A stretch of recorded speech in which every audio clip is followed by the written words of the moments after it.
I'm trying to decide if the fact that he was nice and seemed normal was enough evidence to tie him up and do tests on him. Like, this was a legitimate discussion they had that, like, where they were going back and forth of, like, we could just Zone of Truth him, and they're like, well, we should probably just tie him up first if we're going to do that, and blah, blah, blah. Like, there was a significant back and forth that went on about it. Fair enough. What do we get at 6th level? Oh, yeah, Aura of Protection. Yes. That's... Oh, yeah, super glue.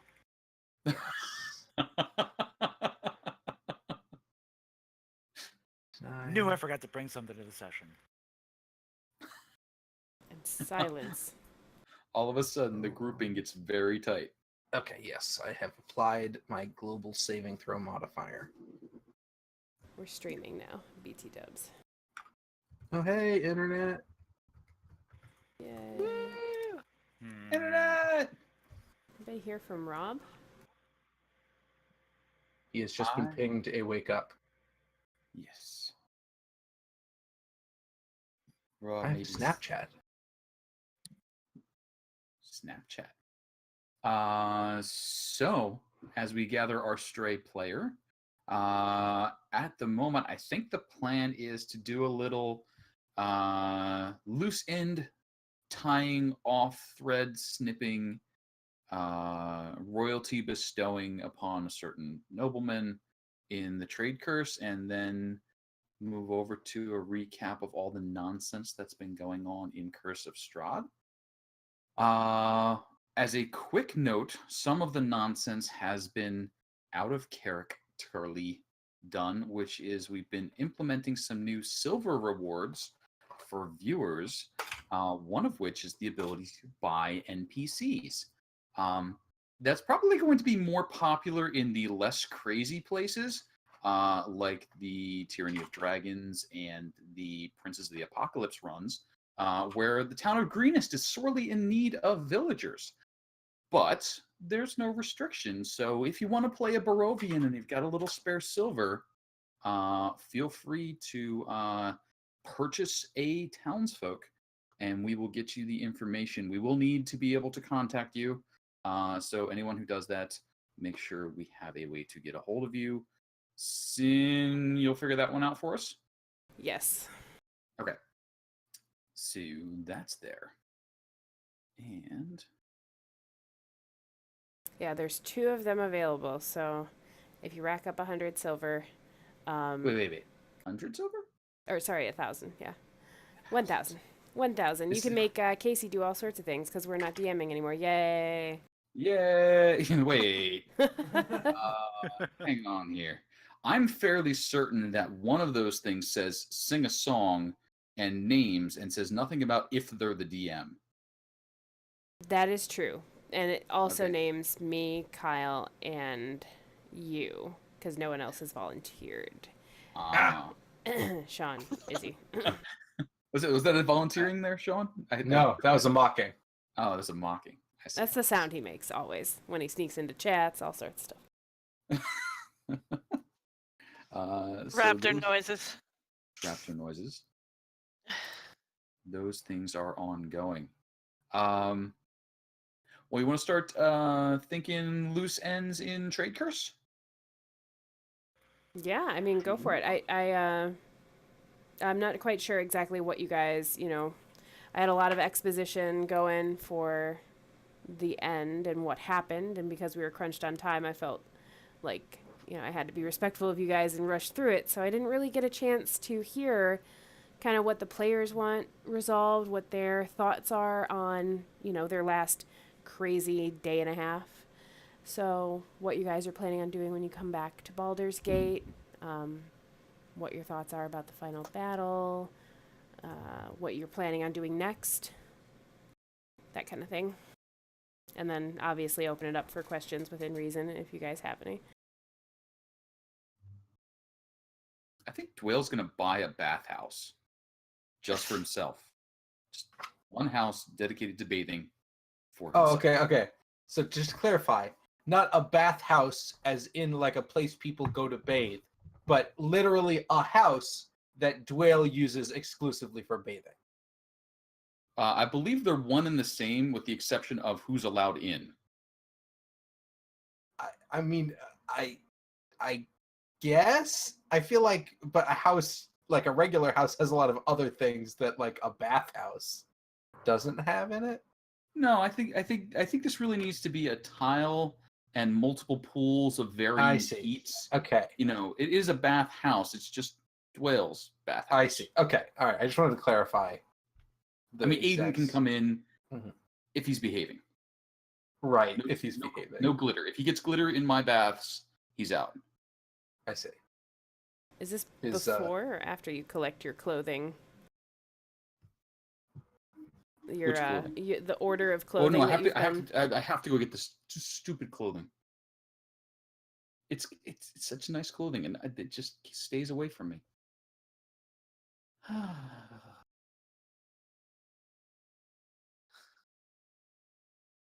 Oh, and I have to commission the cover art for Felon's book. No, Felon is going to commission his own art for his own book. Thank you. Felon, look. You want it to sell. I don't really care if it sells. Well, it's going to sell. That's great. So then we don't need to worry about cover art. I'll just do it. And if you would think back on your prophetic vision. That wasn't prophetic. I just want to call that out. It was very prophetic. Slightly prophetic. You know what they say about wrong sundials and all that. What do they say about wrong sundials? A broken sundial is still right twice a day, right? Isn't a broken sundial correct all night? No. Why didn't we use that riddle? I don't think. Look, regardless, the point is, just because a few things were right does not make the dream prophetic. Regardless, the propheticness of the dream is not on debate here. The thing that's on debate is whether or not I'm going to put your cover art on my book. And the answer is no. But imagine it. The battlefield, the heroic surge, and in order to assist you in imagining, Will evokes the illusion. Versailles is fallen into his arms. The cover basically drew itself before us. Right, but that's like not the point. Sorry. Rob. Sorry. I did the same thing too. I thought we were doing the wrap up on Trade Curse first. Yes, we just happened to be in the other channel first. Oh, okay. I guess I logged into the game and there's just me and you in here, and I'm like, I'm late. Where is everybody? No, we were just imagining the cover for Felon's new book. Yeah. Also, doesn't that kind of spoil it? Isn't that kind of spoilers? I don't think spoilers is the problem. I mean, you want to have two people to entice them into thinking, what are those two people doing together? Is it as sordid an affair as it seems? But there's no sordidness. Well, that's the twist. And that's not a good twist. And the final chapters have yet to be written. There could be quite sordid. I mean, they're getting along like. No, the story's over. We did it. We figured out who was behind it. We figured it out. It's done. That's the end of the story. You failing to remember your dream? You've got the book tours. Cloud's got his singing career. I'm not going to be going on book tours. We've got to find that chap, Taryn, was it? I'm not going to say it. Look, I appreciate the help, Dwayne, but thank you. I'll take care of the cover art myself. Thank you.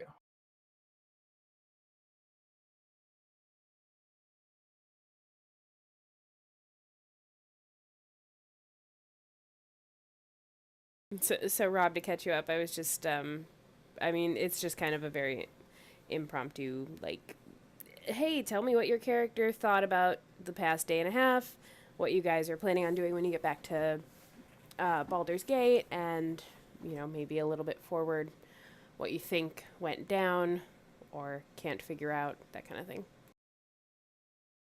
Briseis is going to be having nightmares for a while. But why? Undead and stuff. Her backstory is what's it, haunted one. Mhm. It's it's just gonna like bring up a lot of stuff and just like what about like her father and everything that he had done. Like where is he? Is he still alive doing horrible things? She's not really wanted to think about him at all. And I think she's going to continue to debate on whether or not to keep that shield. Like either paint over it and try to like make it something else. But it was made specifically for Grumsh and not really her thing at all. She gets Fine, stuck in just her get head a some- lot, so like it would have to be up to the others to make sure she doesn't get completely lost in her own thoughts. Which she very will. It's fine. Just get some green paint. You know that eye is kind of diamond-like nature. Just get some green paint and make some nice hexagonal shapes on it. You know, have a reminder. Yeah, you could turn that into quite a nice symbol of denier with some paint.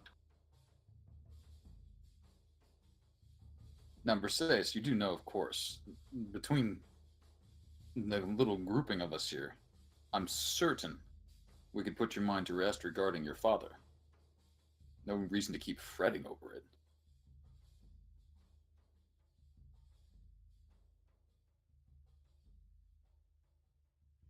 I don't know what Did I'd ever- do if I saw him again. Though, speaking of fathers, whatever happened to Beatrix's father? I have a staff I'd like to hit him with. Oh, yeah. Well, no, you don't. I do. I have a staff. It's my staff. No, I was going to hit him with my staff. Oh, okay, that's fine. I'm not good. going to hit him with that staff. That staff says something about doing unto the wielder what happens to him. I want him to have the split head. Mine, I'd like intact. Okay. So why don't you trick him into hitting you with the staff? I have the impression both heads get split. Oh, I see. Okay. He's also an old man, so I don't know if that would prove much. It would prove I'm irritated at him. That's I the don't message I think wish to anyone convey. doubts that. That is something Felon would be very interested in, which is what the heck is up with the staff? So you guys want to know what's up with the staff or what's up with the father, or yes? Yes. Yes. So you guys came back to Baldur's Gate and you heard that the father for the Merchant League. The Merchant League is kind of in disarray. Nothing's gone in or out in about 2 days or so, because the father was found staffed in his room. His corpse mangled so badly. If it wasn't for his nasty, greasy gray hair, they might not have been able to identify him. Well, now, who am I going to hit? So, who has the staff? Felon had made sure to take it because he doesn't Felon. trust Will. Felon's being greedy. Yes, Felon is very greedy. He gets the necromantic stones. He gets the necromantic staff. Yeah, What could go wrong having both of those on one person? because if you have them, then you'll use them to do bad things. All I did was power For the a cart with best one. reasons. Right. That's what makes them good. That's not how that works. That's exactly how that works. As far as the staff itself, Felon, you're not sure what everybody was talking about. It hurting you. You feel fine. It's very, very smooth, very well made. Good craftsmanship. Got some weird carvings in it that you can't quite make out, but I'm sure, with some time spent at the expansive Baldur's Gate library of book holding things, you'll be able to figure out what that's for. Is it magical? It doesn't feel magical, no. And casting Identify doesn't give me anything. Nope, it doesn't reveal anything other than a well-made staff. This is troubling. We But should it's break yours now. It is mine now, I suppose. Oh well. I guess Felon will hold on to it, worried that he doesn't want to destroy it and he doesn't want to just give it to someone. So Well- Felon will hold on to it, but he will tell Dwayne that it's just a stick. And it just looks nice. It does get you some looks in town. So, for whatever that's worth, people seem to cross to the other side of the street when you're walking around with it. That's good. That means Felon can get where he's going faster. Could he figure out what the pathetic, pitiful Baldur's Gate library, what those symbols mean, with their paltry selection of books? I think over time you may be able to, but it's going to take some studying, and perhaps Okay. some help from your good library study friend Doyle. You guys are quite the team when you put your heads together. Yeah, but Dwayne's busy buying a bathhouse. Well, I need something to read while I bathe. I suppose that's true. Just send over whatever literature you want peruse, and I'll take a look at it. All right. Well, fine. We'll do that then. You know, when we go on our book tour, We're not going on a book tour. we could visit everyone's father. Go track down Briseus's, stop and see yours. I've always wanted to visit Tabaxi-land. Yeah, where are you from, Cloud? Oh, he's muted. Robbie there? Yeah, I'm muted because I have food in my mouth right now. Cloud was hungry. I suppose. Oh well, we'll find out later, I'm sure. Yeah, I mean, Felon better write that book real quick. Maybe he can actually get back into Candlekeep. It's a new work. It is a Maybe new work. they'll accept it. Yeah, Felon. That is how most of Felon's time is being spent. Is writing the book. I mean, he's already been like the whole time he's been writing, but they're just notes, and then he has to compile them and make them into an actual book. And he's going to basically write 2 books. He's going to write one book that's like a story, and then one book that's like a technical explanation of what was happening to the iron and how it worked, and how one might be able to stop it, that sort of a thing. It's amazing. So you're writing the regular book and then the addendum. Are you going to sell them as like a box set later, or? Well, maybe that's the potential. Like we could sell the ultimate edition of the book that comes with the regular book plus the extra technical manual, but you have to pay 20 gold extra for it. You know. You hear that, Dwayne? Mhm. It's money talk and box sets. It is money talk and box sets. Yeah. However, Dwell's too preoccupied just stripping out the 1 page out of 1,000 that's worth putting in the book that'll actually sell. It's not going to be 1,000 pages. It'll be a very modest 600 or 700. So why is your quill still moving? Look, there's a lot to write, Dwayne. I can't afford to stop and talk to you and not write at the same time, so I have to do both. Why are both of your quills moving? Well, look, okay, just because I'm writing one thing doesn't mean I don't also need to write another thing, Dwayne. Look, I've got a lot of things to write. Well, you're writing current events, and then you're, retelling the past events. So you got a lot to do. Right, there's a lot of writing to be done, Dwayne. You wouldn't understand. Just hold an event and talk about it. Let the rumors spread. I think people are aware when we popped out of the ground outside Baldur's Gate, where undead were falling out of the sky. Those are entirely the wrong sorts of people. They were just soldiers, guards, commoners. I mean, Aiden was the only person of importance there, and So you want me to get like an audience with who rules Baldur's Gate? Is Baldur's Gate like a king situation or like an oligarchy? We're looking at it's probably not a democracy, right? They did 4 Grand Dukes. Oh, okay. And there's So a song in there somewhere that's not happening. So you're talking about an audience with the dukes type situation is what you. well, I think celebrations are certainly in order. Sure, you can do that. I don't know that I would fit in well with those sorts of people. Dwayne. Yes, but that's exactly what makes you such a wonderful spectacle. Well, I mean, I suppose. I do suspect that some of that jewelry is not actually gold. Think of all the stuff that you guys scraped off the table in there and shoved into your bag as the ceiling was falling. Oh yeah, I have to catalog all those notes. There's so much to do, Dwell. I can't possibly. Yeah, but the Grand Dukes might be able to help you make sense of some of that. They have been around for quite a while. Just What do you saying. mean, like quite a while? Like define quite a while. Decades. Yeah, I mean, so is Felon. Big deal. You've been inside of Candlekeep for decades. Well, it's for some of the decades. He was in And in the a high forest for some for of the a few decades. other.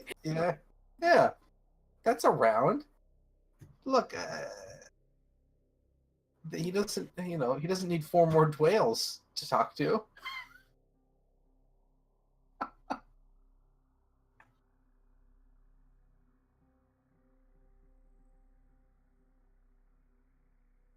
One is plenty. Those are the things I am interested in. Writing the book, finding out what the heck the staff does, beginning to catalog the notes. But I imagine cataloging the notes will probably figuring out what they are will probably take time. Be my guess. Indeed. You are the puzzle man putting the pieces together. Yeah, that's kind of what I thought. So those are the things Felon is personally interested in.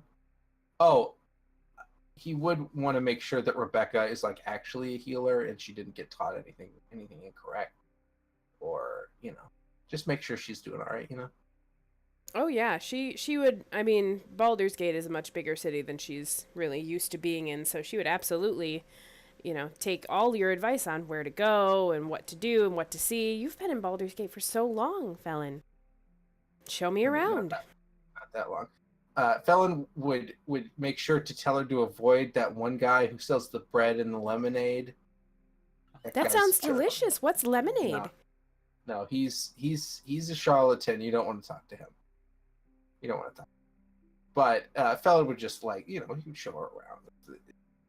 It would mostly consist of places that Felon goes to avoid the louder places that the group tends to like to hang out in, or the inns that make food that he likes the very specific way that he likes it, and places that we got attacked, and then the library and the Merchants League.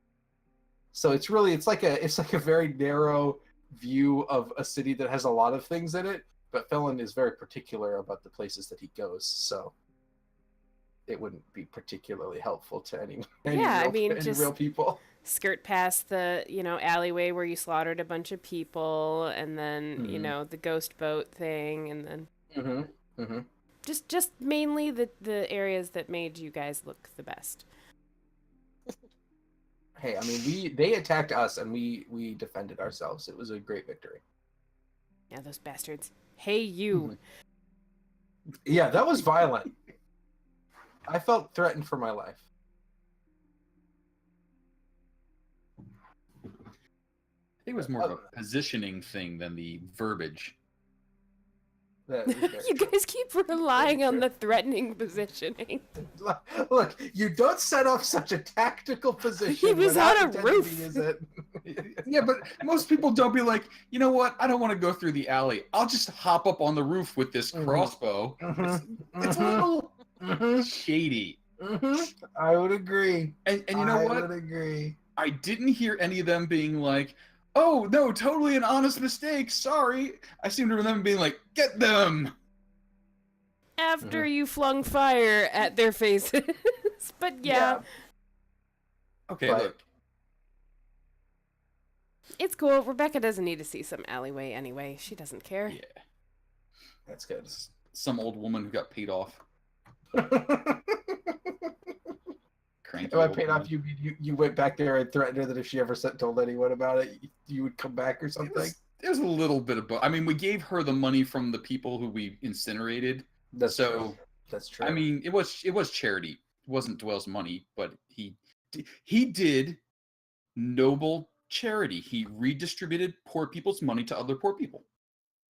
Right.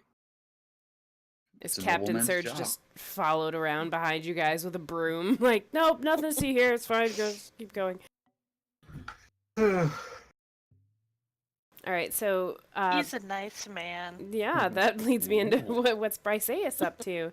I mean, he's never been, uncomfortable towards you, Bryceus. Just helpful and smiley, awkwardly. Happy to see you alive, crawling out of the dirt and undead mess. She'd probably spend time with him if he offered, cause as much as she's grown to care for her friends, Dwayne and Felon are very big personalities, and sometimes she just needs to not be there. She's very introverted compared to them, but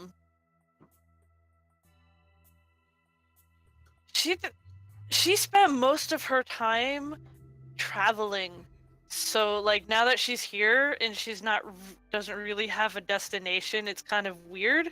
So she's trying to figure that out. That's a good point. Yeah. Because she came from far away. She came from the other side of the desert, so she was traveling for a really long time to get here. Yeah, and so did Cloud, didn't he? Back, sorry. Had to get all that food into me. Yeah, I mean, he definitely traveled quite a ways.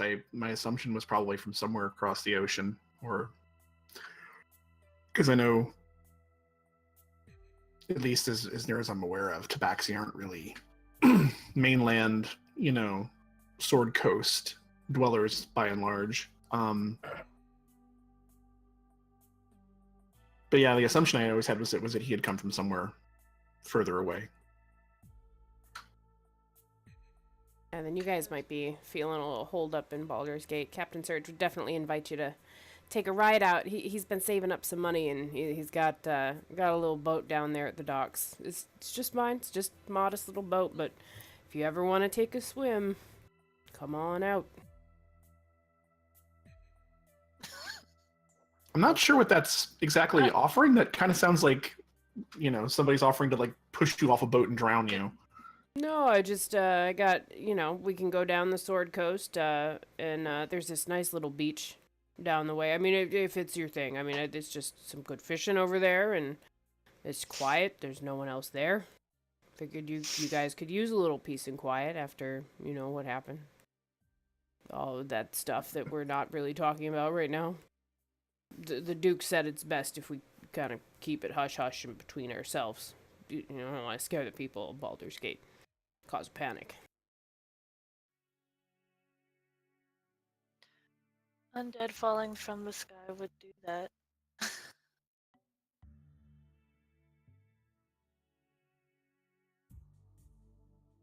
But yeah, Briseis had been traveling for so long. I think the mentality was, I'll figure it out when I get there. And I don't think, because she had been going for so long, it almost was like, where's there? Like when I get there, and now she's on the coast. She can't keep going from here, so that now she's like, okay, now what? North or south? Okay, I went as far as I can go in this direction. Yeah, I mean, I feel like Cloud would probably once things they'd probably take a little bit of time for things to get settled down and everything. But after that happened, he'd probably start kind of getting restless again, and eventually would start looking for reasons to move on. I mean, he'd drag as much information and stories and things that he could get out of Baldur's Gate, and that's quite a bit, sure, but yeah, after a while, he'd probably start getting the wanderlust again, and would have an urge to hit the road. All right, so it sounds like the general consensus is you guys are resting up for a couple weeks, maybe finish your book, see if they let you publish it. Just general resting, and before the itch starts again for Bryceus to figure out what the heck was that evil / dad / Cloud getting the wanderlust and this small big town life just doesn't seem to suit you. There's only so many stories you can collect here. Yeah. All right. I mean, if it was the sort of thing where Bryceus decided eventually she was going to head on, he'd probably offer to tag along at least for a while, because, you know, safety in numbers, and they certainly got along well enough. Definitely. She would not mind that.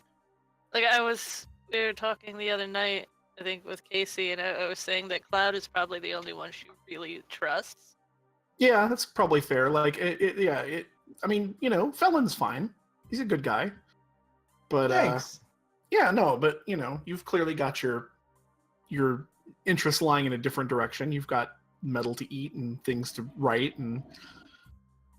No, to be fair, I never ate it. I know, but... You tried. No, licking is not trying to eat. Licking is just one step, but you're allowed to stop at that step. Well, you're not... It's like Pringles, man. Like, Once you pop, you just don't pop, stop. yeah, exactly. Get that first lick, and next thing you know, you're waking up at 3 a.m. and you're not, you know, you're standing in front of the fridge cramming iron filings into your mouth. We've all been there.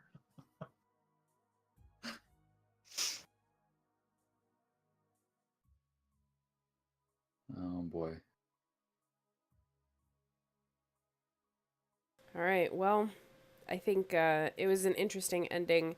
I think some stuff will eventually be revealed, and I like kind of where the characters are. I think it feels pretty natural. You guys kind of going off into pairs on your own for a little bit, and then maybe coming together again for, you know, some other adventure. Stranger things have happened. Future shenanigans. Spiky Armor's out there, and he's pissed at somebody, and it's not me.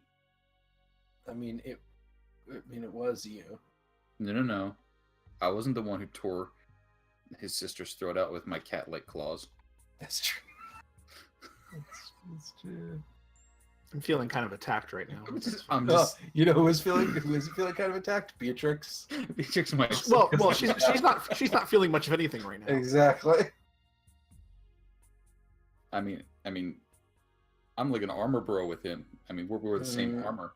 Yeah. Sure. You know, once you've shared armor with somebody, that's a bond that, you know, can't be broken. Yeah.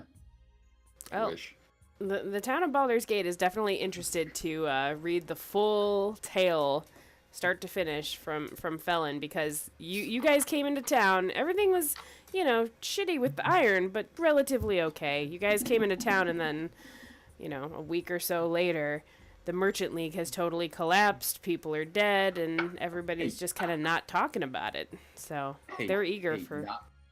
Not collapsed, under new management. That is very true. There's a big, you know, painted cones outside of the thing. There's, I'm sure, some kind of reconstruction going on inside as well.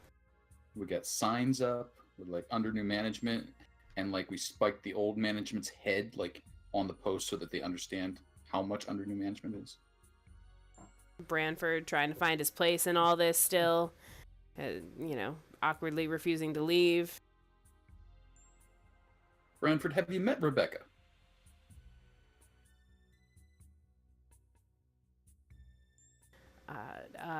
Rebecca? No, hi. Hello. Are you another adventurer? Oh no, she's just tame, sort of. You can't describe human beings as tame. It's accurate, is it not? I suppose I should use the past tense, but that seemed unkind. That's worse.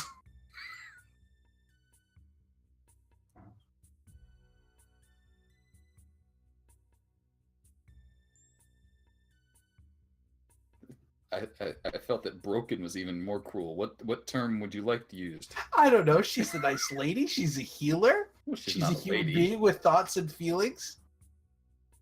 I suppose. I was gonna say, you know, right there, you're not exactly getting into Dwayle's strong suit. I know. Other people's thoughts and feelings? What? Feelings, yes. You have those. I understand that. Yes, well. we do what we can to suppress them. She seems very nice. And Felon, once again, if you need any help proofreading your books, and he kind of straightens his little spectacles. If you need any help proofreading at all, just let me know. Any way I can be of help. And he's like, "Oh no, don't move that," and follows somebody else off into the building. Yeah. All right. No, thanks. Cool. Alrighty, so I think that just about wraps up the trade curse for now. If you want to take over, hang on, wait, go. wait. Okay. Sorry, mhm. Sean, did you have one more question? Oh, yeah. Hey, Sin. Oh, Jesus. Hey, Sin. Yes. Sin. Did we maybe level up?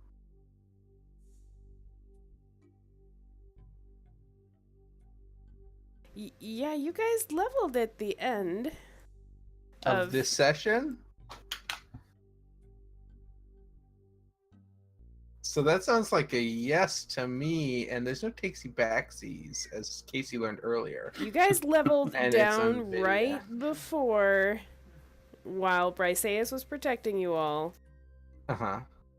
That was the last time that you all leveled. But did we level this time? This time is very vague, so I'm gonna go with no. the last, through definition, the last time you leveled was before you fought the really cool orc battle thing. I remember that. That was a good orc battle. I remember that.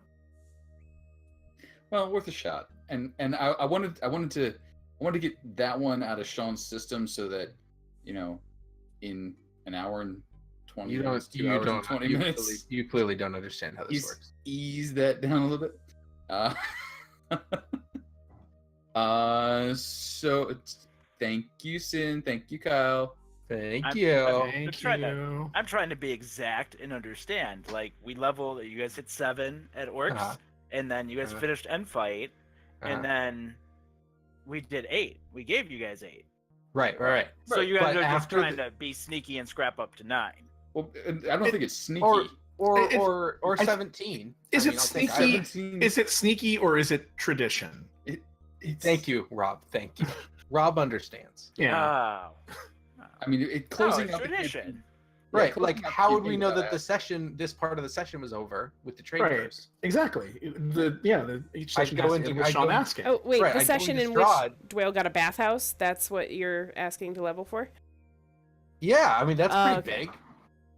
My I bad. feel like that's a major step in Dwayle's life. I mean, I feel like it's an experience, certainly. An experience, but not experience. Well, it's an experience in like the life sense of the word, where you get the little tile and then it's got money on it, but instead of money, it's experience points. And most of those are like 50,000 or 100,000. So Life goal achieved. yeah. A for I mean, effort. okay.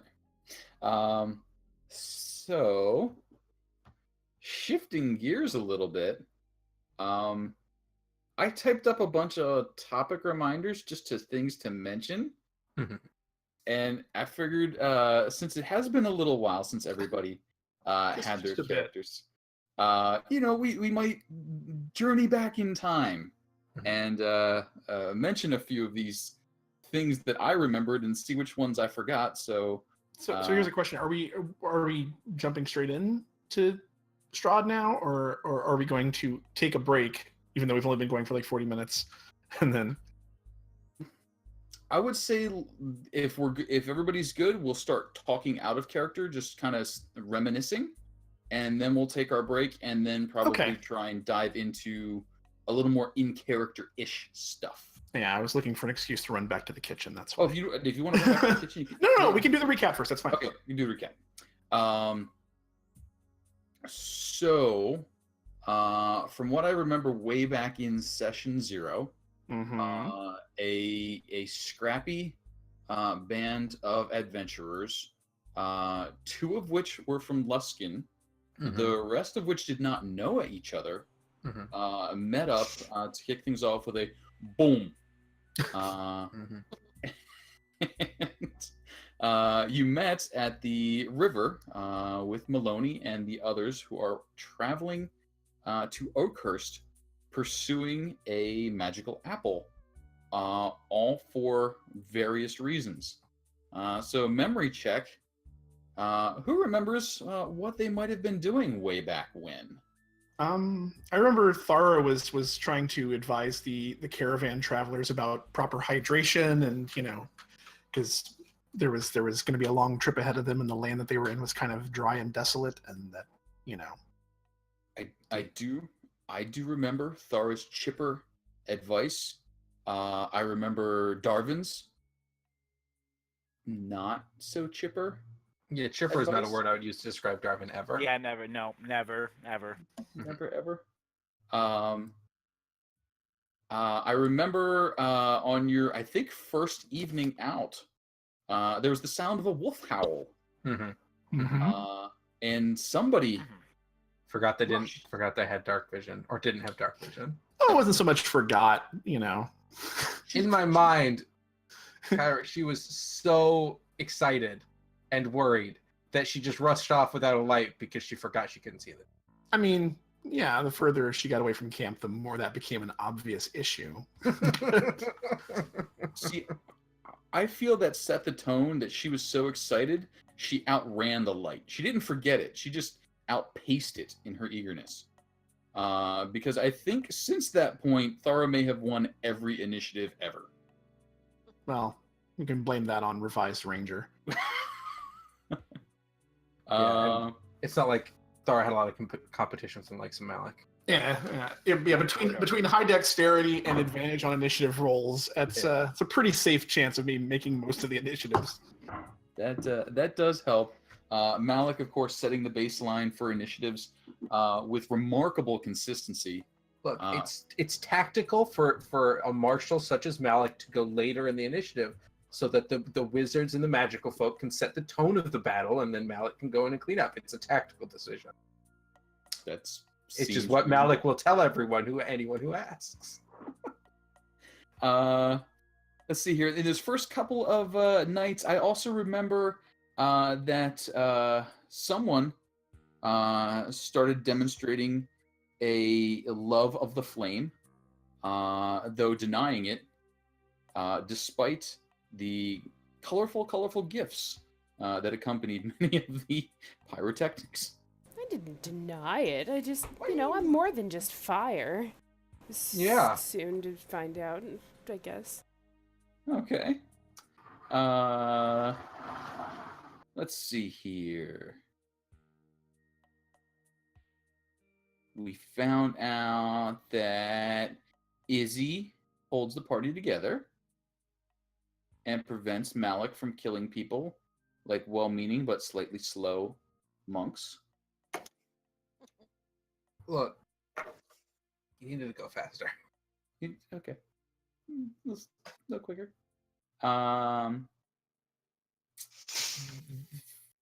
Fine accommodations. As a fine establishment were discovered and denied, refuted.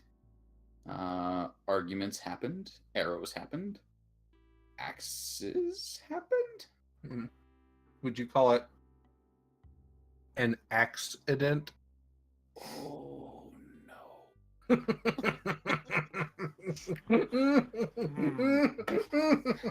Well, I mean, one would argue he definitely needs a hand running his establishment now. Oh no. Are you happy to be DMing again, Casey? Yep. Walking right back into it. Fortunately, despite being shorthanded, the day shift showed up a few hours later. So. No. I'm pretty sure there was a day shift. No. I know what you did. I saw it. I wasn't blind to it, Casey. Alrighty. You reached finer accommodations where several of you took advantage of it, as well as the plethora of tomatoes in Oakhurst, some of which I think are still in the party's quote-unquote inventory. Shouldn't be. Uh, I was Quote gonna say- unquote. Quote-unquote inventory, i.e. The- beard. Yeah, that's what I was gonna say. Yeah, the party's inventory, aka her beard. Yeah, so those are ripe. Shoved in the armor somewhere. Those are becoming tomato wine. Ugh, that's real gross. Hey, I didn't make the characters. I just, things happened. Let's see here. You guys took on some quests. You met with a very concerned mother who just radiated empathy. Oh yeah.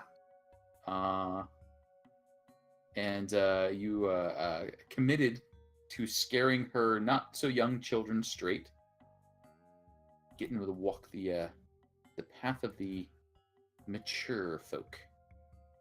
Then you made your way to. Oh, hang on. I totally forgot mentioning your hatred of small bushes and twigs. Yep, that happened. We discovered that during the wolf howl situation. That's right. That was like round 1. Yep, that was how it all got going. And then following that, there was some bush slaughter. Bushwhacking is the proper term. Bushwhacking? Yep. Sure, bushwhacking. That happened throughout the travels. Then the trip to the crevice where the Sunless Citadel itself sat, worked your way down the excellently drawn rope to the proper descent where you guys found some rats and some traps. And I think the trap detection skill started being used and never stopped at that point. Pretty much. Okay. She Izzy tries to make sure she's ahead of everyone and making sure things are safe, but they're not always cooperative. That's true. Despite finding a spike trap mere minutes before, I believe the party threw open the door where they discovered the weeping, sobbing pile of refuse known as Meepo before you could check that door for traps. And then Thara, I think, scared the crap out of Meepo. I don't recall. Okay, I think somebody did. That doesn't seem like something she would have done. I think it was just that you were fast to get next to him, and he was not expecting. Maybe. Well, yeah, I did go over to the sobbing blanket pile while, like, I think, like, we were still kind of, like... I feel like if anybody was scaring him, that would have been Malik. That happened, too, on several occasions. Malik does like a good scare. He's a big fan of the jump scare. But from there, you were introduced to the leader / queen of the kobolds, who requested your assistance dealing with the goblin threat. And they informed you, as did Meepo, that Galgrix, my dragon, was taken. And then you guys did shenanigans, which included fighting undead, dealing with statues that I think breathed poison gas at you, a hallway full of caltrops. Looks like we just had somebody purchase a reroll. Oh boy. Casey used that as an accident. Come Wow. on, Joe. Joe, you're killing me, man. A reroll for use against Malik. Absolutely. And was that a D20 reroll? Yeah. Yep. All right. And you know who likes to use D20s against Malik? The world. The world, everyone. The world, but The initiative gods. Specifically, there's a a pleasant woman who sells pies that we'll Oh, discuss just a okay, little look at later. She doesn't make the D20 rolls. I have to make the D20 rolls for that one. Well, there's some D20 rolls that happen, but we'll see how that goes. So let's see here. Caltrops were found and danced across with ridiculous ease. Yeah, that was pretty awesome. Wall running. While running. Some more goblins were dispatched. And then some more shenanigans happened, including a musical number. And then a creative plan involving a jail cell door. Ooh.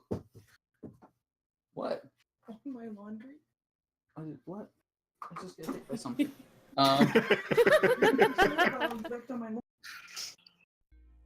Oh no! Damn it! Now we muted. No, good. Aw. So yeah, no, it's fine. So hang on, wait a minute. So, brains. It's fine. We were enjoying hearing you getting chastised. It's cool. I do things. I get in trouble sometimes. It happens. So, musical number. A little bit of fighting. I feel like you guys whispered with the quotes. That was you, right? Wasn't that the conversation we heard through the wall, or the musical number? The musical number was through the wall, but then I believe you guys interviewed a goblin. That's definitely got the air quotes on the interview. And then I think you went to where you suspected the white dragon was and started a whispered conversation at higher than full volume. And this is where the canonical description that Malik is incapable of whispering because he's just too loud came from, I think. That does seem like it may have been the source. It's possible. And I believe that whispered conversation then led to the goblin enclave descending upon you, and I think they got slaughtered. Yeah, there was a fight in that hallway. People were sleepy. Yeah. Oh, that's right. That's right. Sleep started being used. Yeah, that was before we went into the big circular room, because there was a fight in that hallway outside of the dragon room. And then we went back for the dragon situation. Also, we rescued the gnome from that was before when the daring plan happened.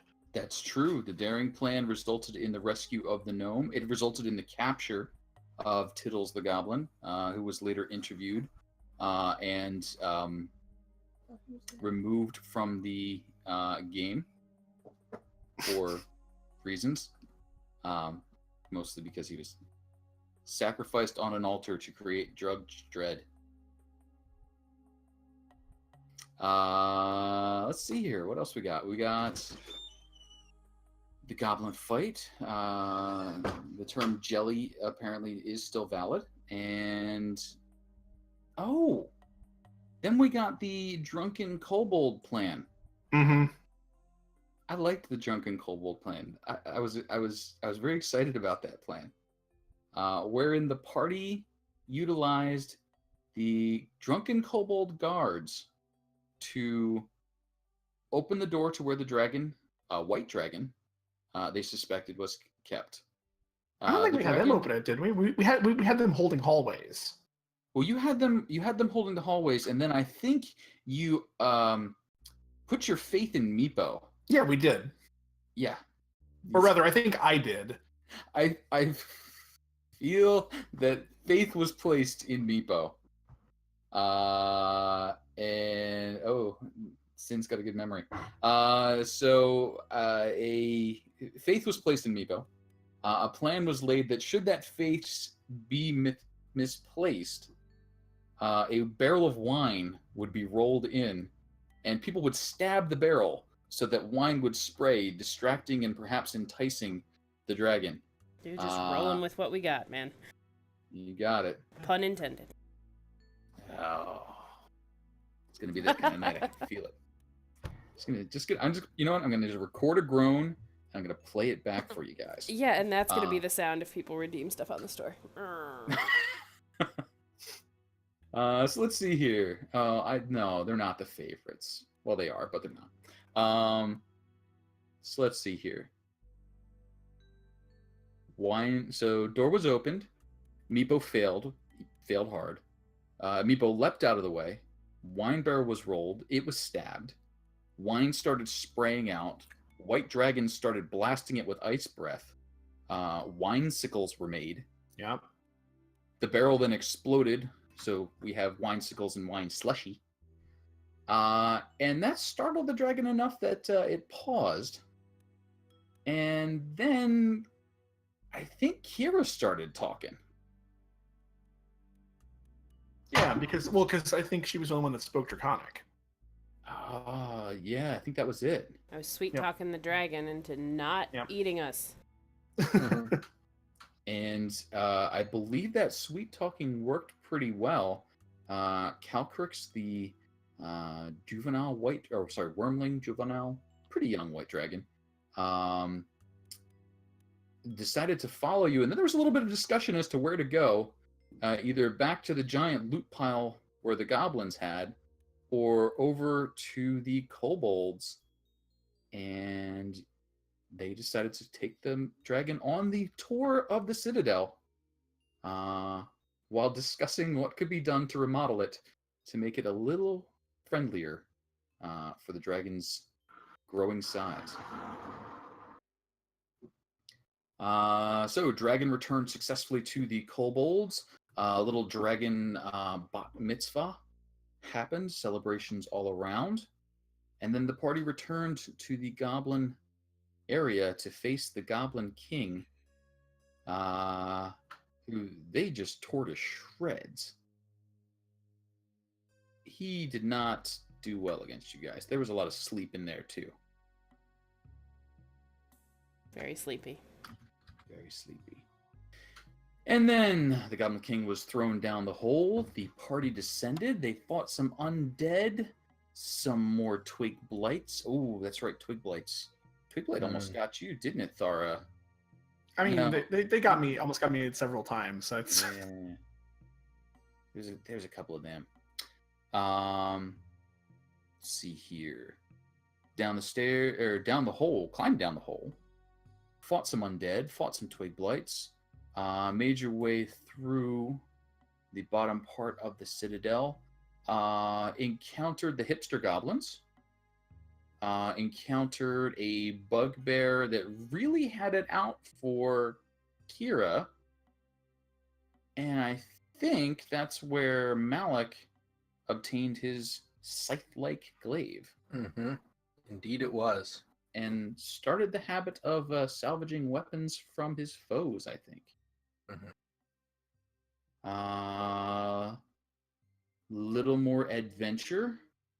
The party developed a sense of what not to touch as they just started avoiding certain things like interesting and intricate dragon sculptures. And then they faced off with the druid and the wood-encrusted children. Actually, no. Sir Brayford. Bradard. The one that's not the guy who's the son Branford. of the guy. Not Branford. But battle was met. A shiny longsword was retrieved, as well as a wand and a few other trinkets.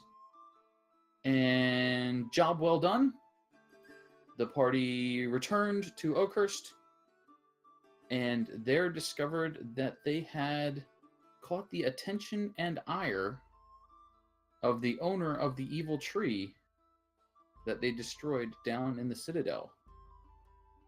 With only a few days' respite, they could either flee or enter the lands to which they were being summoned under their own power.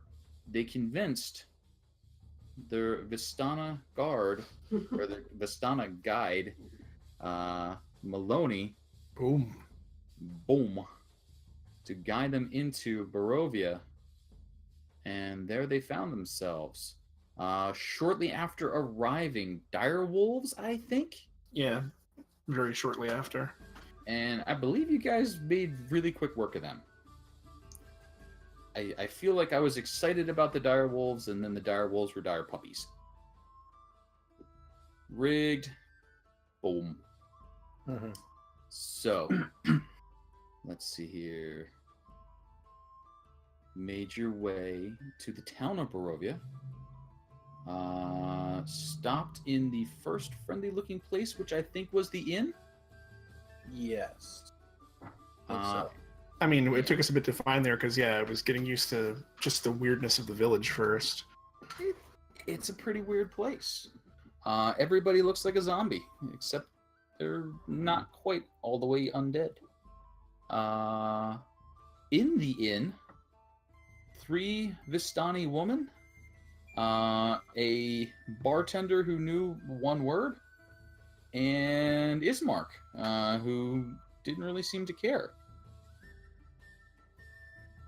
A little conversation, and then I think down to the manor that looked like it was under attack recently. Yes. Where Ismark and Irina let you know that their father, the Burgermeister, but not Burgermeister Meister Burger, had recently passed away, and they needed to get him to the temple. So escort mission assigned. Party got underway, and I think halfway up the street something caught Thara's eye.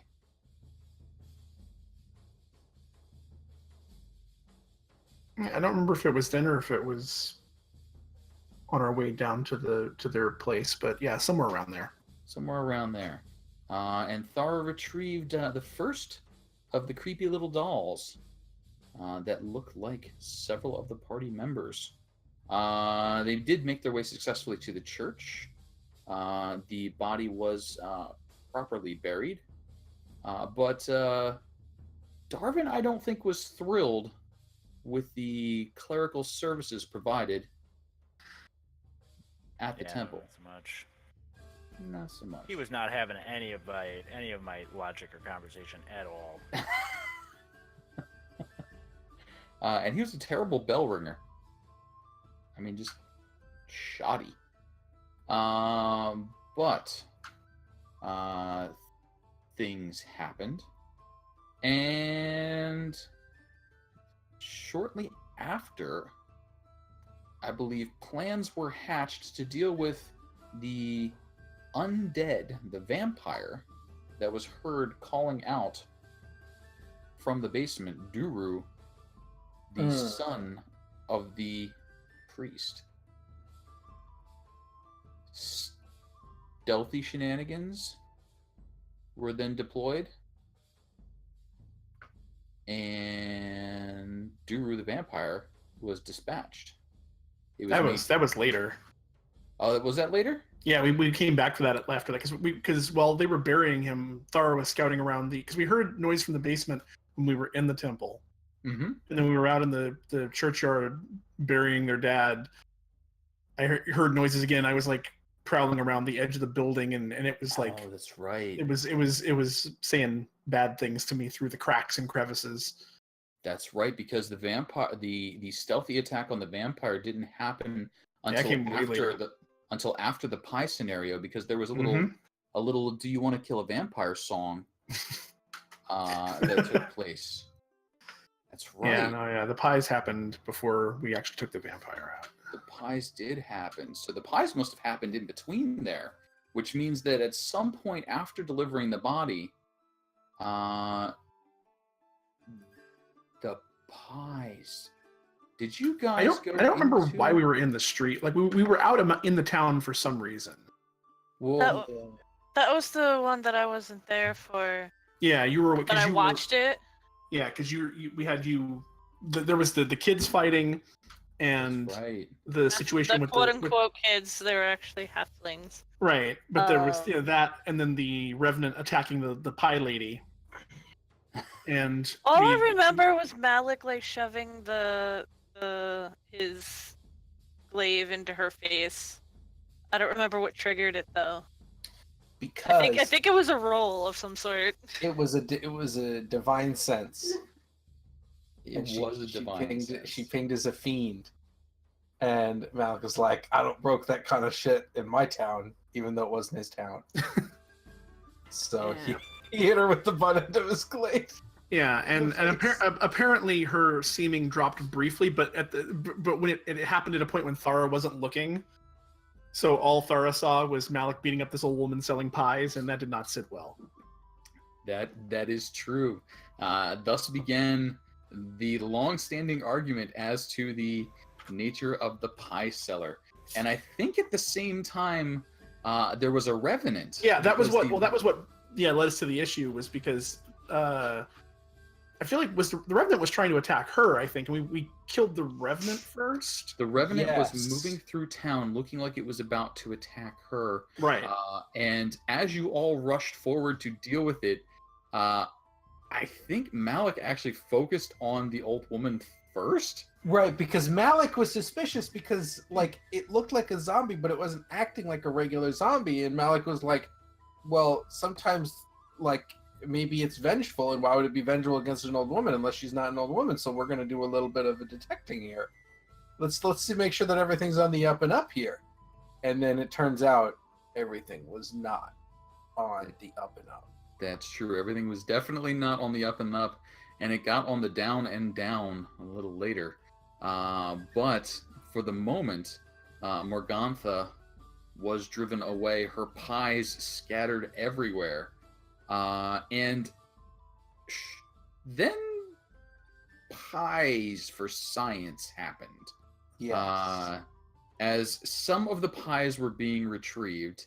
Well, I was gonna say at that point, Malik and I think maybe Darvin were like chasing her through town because she like blipped out. She turned invisible. Yeah. Well, because she started trying to pull the cart away, and then something happened, and then she just like bailed for it and left the cart behind. Yes, it wasn't something happened. I'm pretty sure there was like an earthen grasp, or perhaps something rather dramatic that stopped her cart very suddenly. Well, Yeah. I mean, Darvin would have never caught up with her, so I had to help him out somehow. Yeah, so they were doing that, and then Thara went to try to catch up after scooping as many pies as she could. I think there may have been also some use of the entangle wand. That sounds possible. So there were many things happening. Which then led to a row in the party. It did. We were having a screaming match with each other in the street. It's what happens was when Izzy isn't there. Because That's what we learned. Izzy in her absence was put on to keep these kids from fighting duty. Also, we sent the wolf down to help her with that. Yes. And in the process, the friggin' Revenant also kind of wrecked our shit in that fight too. Yeah. Like it was doing some big hits. He was a big boy. But the party did prevail. Revenant's body destroyed and burned. The Morgantha forced to flee into the ether, and that left some pies around. I think Thara started sampling them at that point, and the rest of the party disagreed as to whether that should be done. Darvin and Malik both acquired pies for science, and when Thara attempted to acquire one more, there was a bit of a disagreement involving a scythe-like clave, a thorn whip, Thara's face. It started with a mage hand, good sir. I'm getting through the whole list. There's a lot of things happening there. So yes, mage hand, Thara face, scythe, thorn whip. Pie has 1 hit point. The pile lost. So, with no additional pies for science, the party then headed back. I think you may have stopped off to deal with the woman wailing in her townhouse and try and make her life a little You know less what? miserable. I think it was coming out of dealing with her when the street situation happened. Okay. So Because we weren't at odds with each other at that point. Because fair. when we came to town, we heard the wailing, and yeah, that day we were wandering around town. And we went to go investigate the wailing, and it was after coming out of her place that the street incident happened. There you go. So, Because after that happened, we all went back to the manor, and Thara barricaded herself in her room and pouted. that's And then right. the There was a little song. pouting, And then the song. which was a beautiful song. But you can have to go back and watch it on YouTube. It's just one sentence, but it's really touching.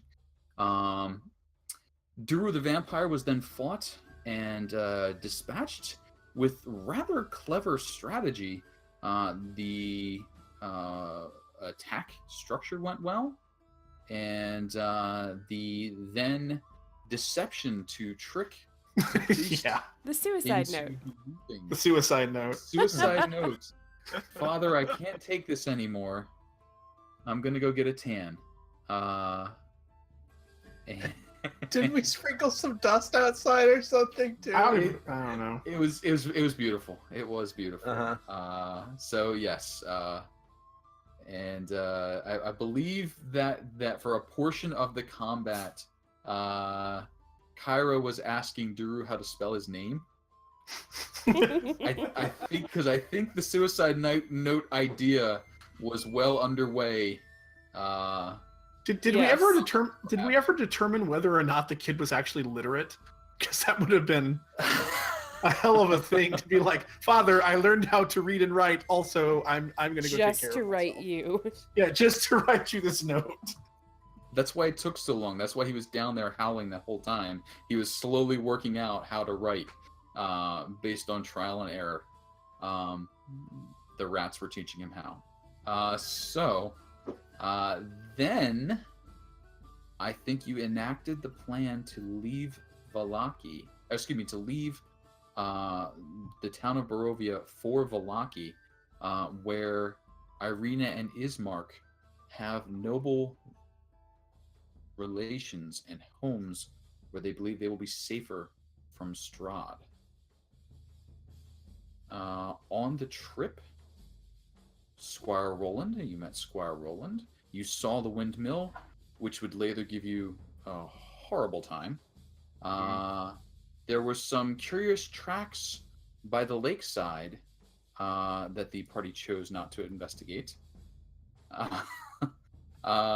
And I think, Thara, that was your first hint of the great monster of the lake? Yeah, when we saw the break through the tree line of the lake out there, near where that kind of like shallow grave was. Yeah, that's right. The shallow grave that you then disturbed, and then wondered why it was disturbed. But eventually you did make your way to Vallaki. Was it the first night in Vallaki that bad things happened to Malik? Possibly. I feel like that sounds about right. Remember? I don't remember. No, nothing bad ever happened in Vallaki, right? Vallaki is perfect and beautiful. It is perfect and beautiful. But I think you might have had some nightmares, despite the perfect beautifulness of Vallaki. Yeah, I think it did.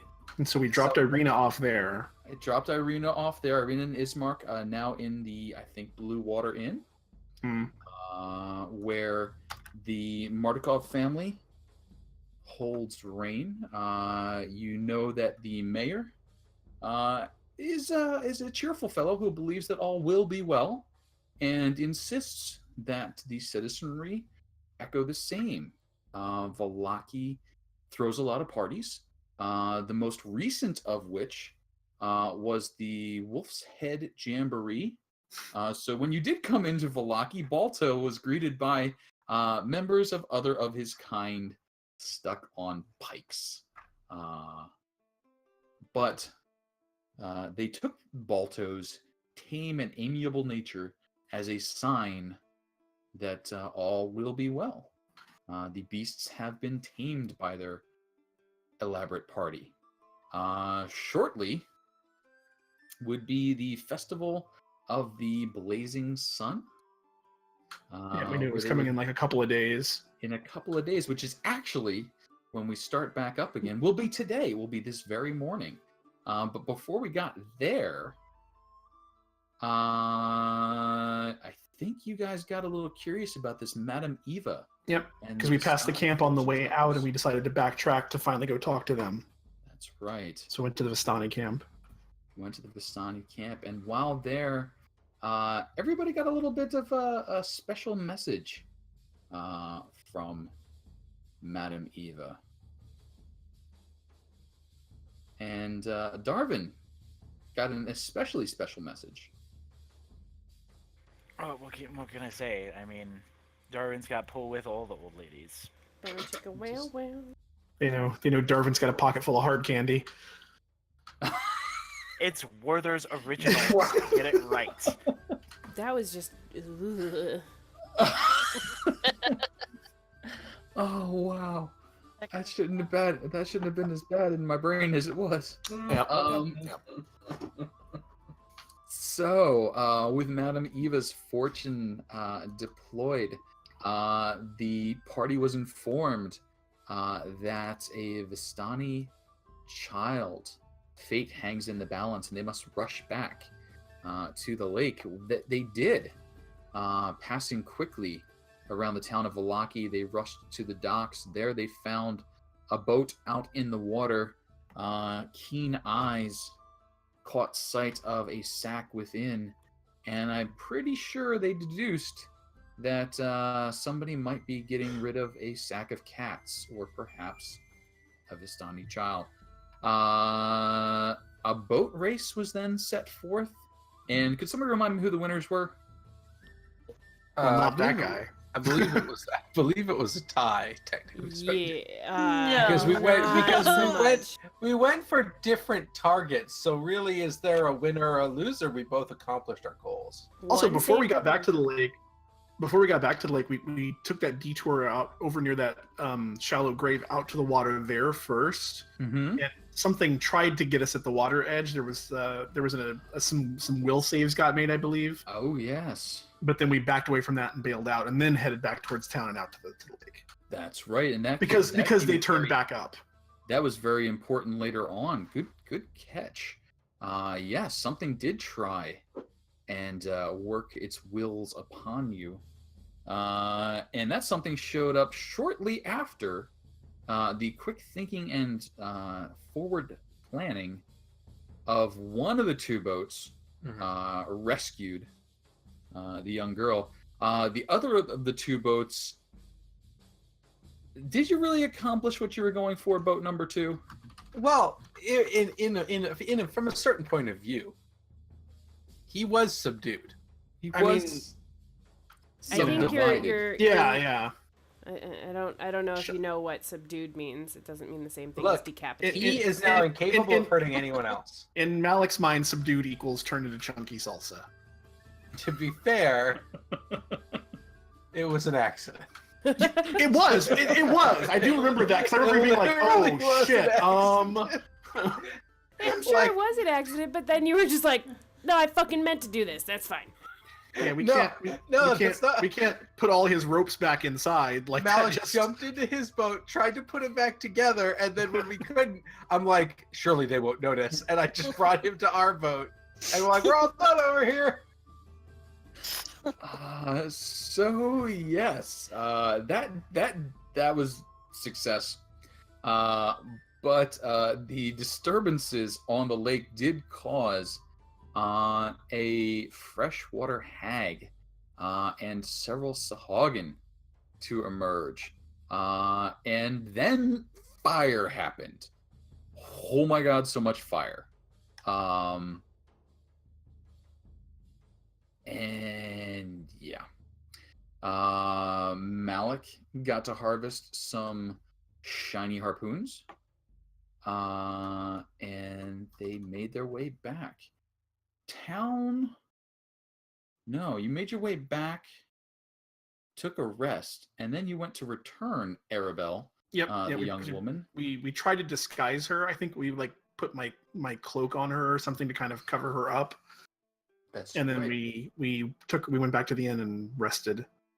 Because Vistani are not allowed in Vallaki. They are not trusted because they are all suspected to be Strahd's spies and messengers. Yep. Because she stayed in my room that night and we shared secrets that the rest of the party was not privy to. That's true. There were secrets shared. It was a good time. It's a slumber party. It's all good. Slumber party. Absolutely. Popcorn and Pop-Tarts. But eventually the dawn came. Kyra and Darwin tried to show off a little bit of magic at some point. Krabby Kid was not having that. Yeah, just not as impressed. She was asking for lightning, you showed her light. It's not the same. It's just not. So Krabby Kid was returned. And I think after that was when we went to the windmill. Yeah, I believe that was the windmill. Because I was trying to figure out where the windmill fit into the timeline, and I think that was it because we did that, then we went back to town, and everything on the list after that was stuff that happened post windmill. Yes, because I believe at about that time, Malik was revealing why he was looking a little haggard. Or haggard. Either way. Haggard is right. Haggard? I don't...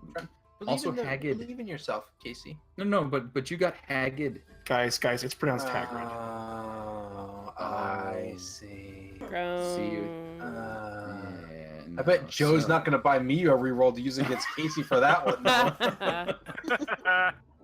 So, it was revealed that Malik was on the receiving end of a coven of night hags' ire, inflicting night terrors upon him and robbing him of permanent hit points. Some solutions were sought, but it seems the only way to do it would be a greater restoration magics currently unavailable to the party, or Stacking the deck in both directions. Rerolls everywhere, Thank you. Malik. Yeah, thank you. wow, what just happened? Ha That was the same person who bought the one for Casey, right? Two rerolls. Ha! Two different Joe, people support you, excellent. Malik. Thank you, Joe. I appreciate that. I'm glad you are a just and fair person, Joe. I see how this is going to play out. Yeah. So Should have stooped to my level, Casey. I will not. I will take the high road, and I will just send more hags. The hags were found to be. Oh, that's right. Yeah. You called in your favor from Ismark to find the hags. We did, yeah. Ismark owed you a favor, and you Against Malik's wishes. against Malik's wishes. We just want to find them. Those pies aren't good for you. Look, we're just trying to find them. Really, you shouldn't have the pies. We want to kill them. You kind of lied to me a little bit there, guys. I seem to remember that's how that And conversation then we just went. left. Yeah, that was like Kira and Malik. Yes.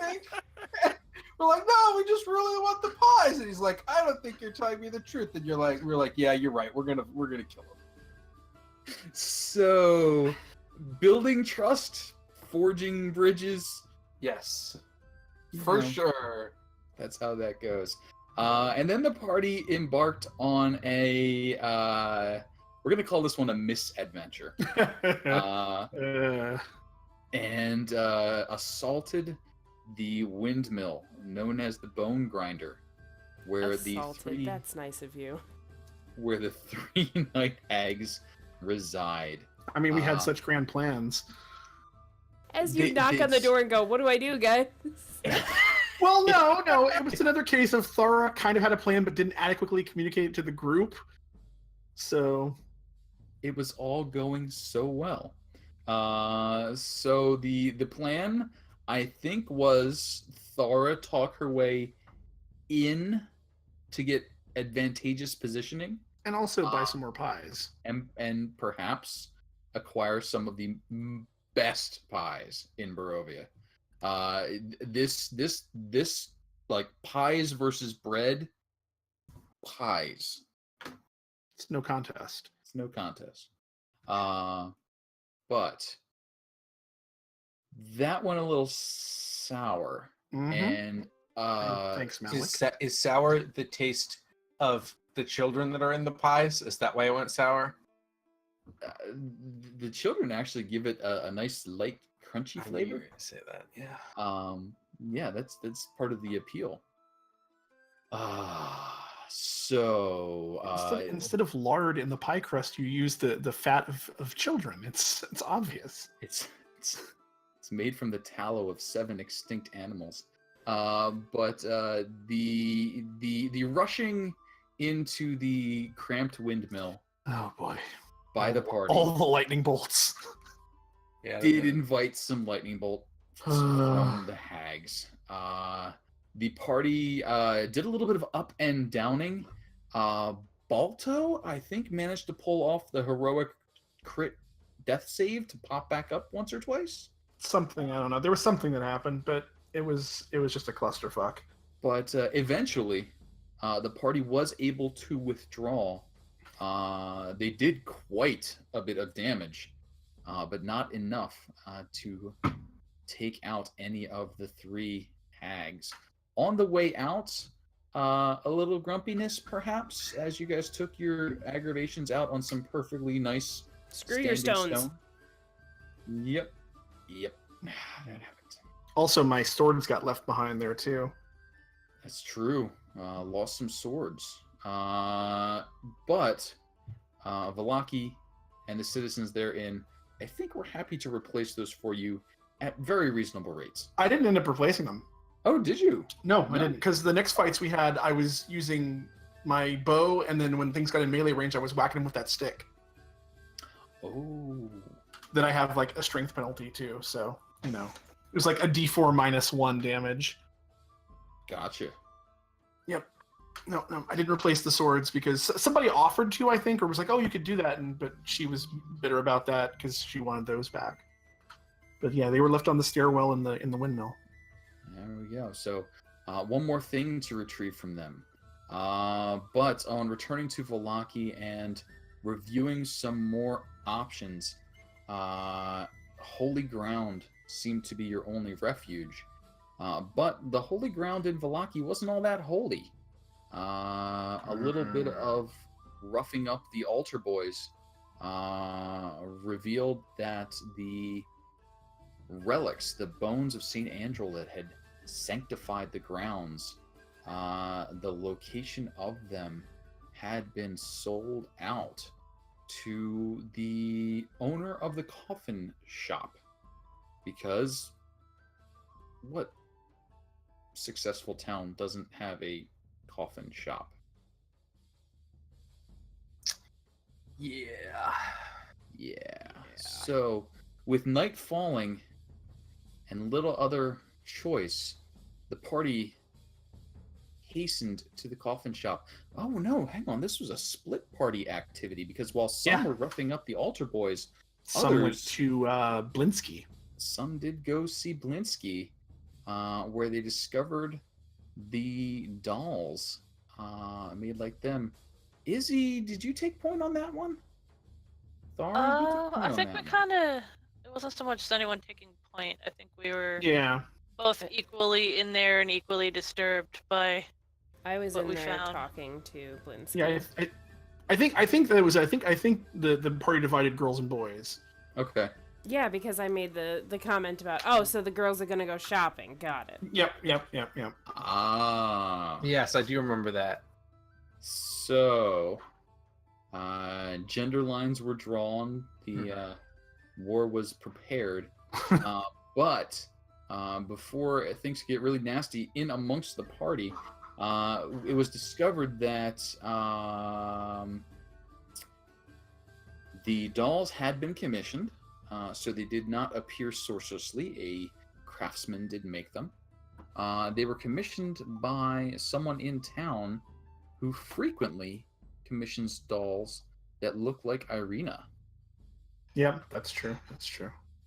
Oh yeah, we did learn that. And with that information in hand, both sets of the party met up. I think the shopping team arrived just in time to see the altar boy beating team beat down on the altar boy, or they might have joined in to beat down on the altar boy. I do recall them showing up right as we were beating up like a teenager. Yes, Yep. Yeah. I don't remember that, but that's fair. I do remember that. So, Reasons why we can't leave them alone. Right. Yeah, Look, they just he deserved Somebody it. always ends up decapitated. What is this? Hey, he still has his head. Not because Malik wants to leave it with him, but because he still has it. and It's progress.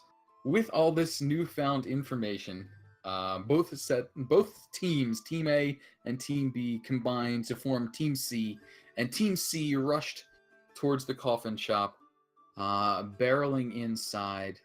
I'm trying to remember why we went to the coffin shop. That's where the bones were. that is where the altar Oh. boy revealed That you needed for this to reconsecrate the temple. reconsecrate the Correct. temple. Right.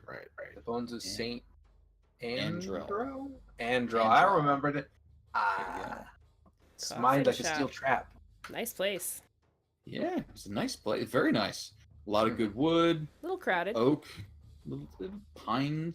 You guys packed it in there a little. A little crowded, only Uh, sometimes on fire. Only sometimes on fire.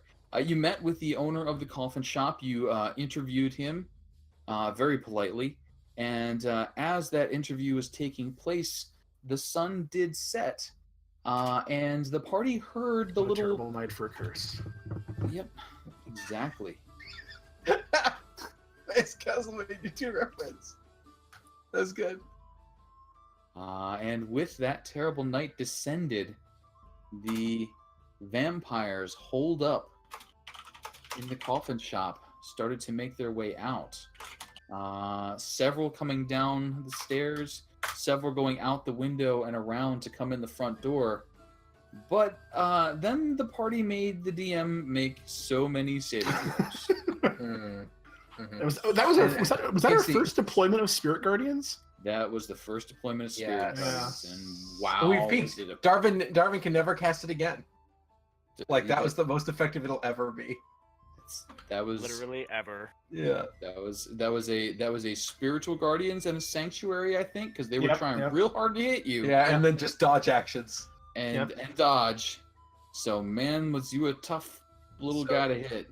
Hey, And, Casey. and even despite that, that fight went on for a friggin' year. Yeah, I mean, we would have died if that. Oh yeah, no, he would have been like For Thara dropped. Well, not twice. She dropped once though during that fight. Like, yeah, no, if that barely kept us alive. for sure. That was it. Now, one thing, and this happens every time, and I can't figure out why I do this. Throughout all of this, Izzy just quietly destroys things.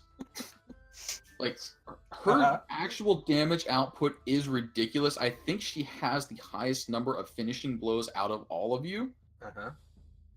but I can Mhm. never figure out how to say what she's doing because it's basically holding you guys together, so you don't have pie incidents, and then just slaughtering things. See, And then occasionally taking care of the little bird in her beard. you've uncovered why Malik and Izzy make such a great team. Because Okay. Malik is big and loud and seems really scary, and he can do damage and stuff. But then that distracts from the fact that all From of a secret sudden terror. they don't have insides anymore because Izzy has killed them. See, it's a strategy. Is that how that works? Uh-huh. Okay. All right. That's worked so far. I mean, I'm not gonna complain. So, with that accomplished, the vampires did eventually all fall. The bones of Saint Andrel were recovered.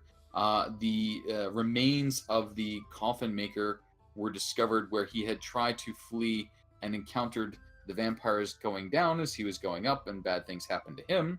Hmm. But the bones were then returned sanctity was restored to the grounds, and everyone was able to get kind of a good night's sleep.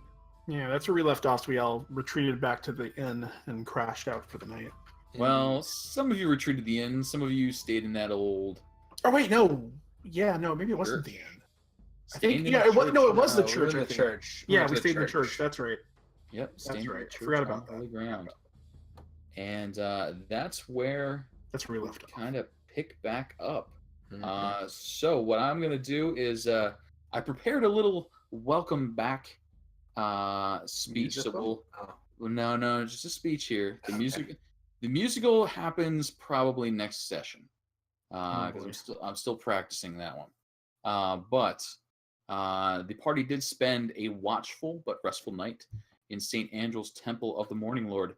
A sense of protection and peace spreads through the building, providing some comfort to those who take shelter there. The temple bell tolls sunrise, waking them, though the sky, it doesn't lighten. The heavy clouds that the party encountered yesterday have kept their promise of rain, and outside the temple is a deluge. Cursing the chill rain, the townsfolk stumble out into the gloom. Father Lucian shoos the last of the laggards out, including the party members, urging you forward to the town square. Attendance is mandatory, he advises, as you've seen written on most of the posters through town.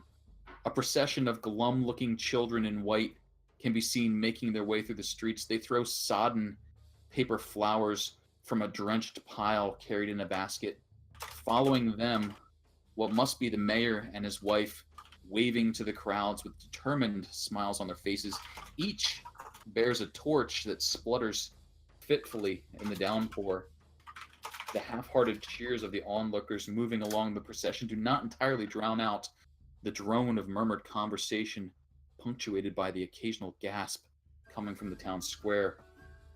A little pennant dripping water from the top of a lance announces that Squire Roland has returned from the town of Barovia, and he falls in, marching with you.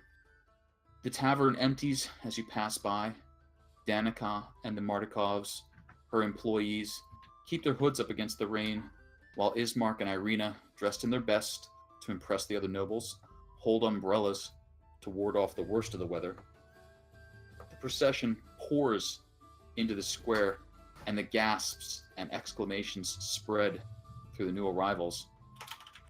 The great wicker sun has been hoisted to the top of a sturdy pillar, rain splashing against it, running down and falling onto the heads of 9 vampire corpses secured to the pillars. A thick rope gag has been tied around the head of each so that their mouths stay open, displaying their fangs. Behold the rewards of our faith. All will be well. The mayor's voice is partially lost as thunder booms overhead. All will be well, he repeats. Let us thank and welcome the heroes of Vallaki who brought us proof that the Wolf's Head Jamboree was looked on favorably, and that our Festival of the Sun will rout the monsters. The mayor looks almost surprised as his pronouncement is met with what seems like authentic applause. They will now light the ceremonial sun. A dour-looking fellow moves forward. In his left hand, he holds 5 unlit torches. He hoists the torches high, revealing his arm is monstrously deformed with scales and spikes. The mayor and his wife place their torches to the unlit ones, and all 5 flare to life. The dour man stomps over towards the party, taking the torches one at a time from his monstrous hand and passing them to you with his right. The crowd cheers, honest enthusiasm in their voices. In the distance, the hags celebrate. Lightning strikes through the sky, backlighting Castle Ravenloft. And that's where we'll take our 5 to 10 minute break and pick back up and find out what you guys would like to do. Oh, man. Ah, thank you for the Oh sub. boy. Yay, thanks for the sub. Oh, always appreciate it on the subs. Thank you Sub, very wow, much. wow, wow. But, Oh, look, there's a yeah. D20 falling in the bag of holding. What's that? Ah. Ooh. Yay. Oh, uh, Mr. Kyle or Mrs. Sin, what is the bag of holding me? I've been wondering that for the last few weeks too. The bag of holding just holds all of our subs or bits or follower little Uh, icons. it's I see. It is the cup that many streamers have, but Indeed. it is a bag of holding. Indeed. I understand. That's clever. I like it. SMRT. There we go. So 5 to 10 minutes. I will probably be back quicker than that for chatting and such. Yeah. But that'll give me a chance to refill a drink, and then we'll pick up and run from there as All right. the heroes of Vallaki decide what to do as they're handed torches by someone who's at least 1/5 a monster.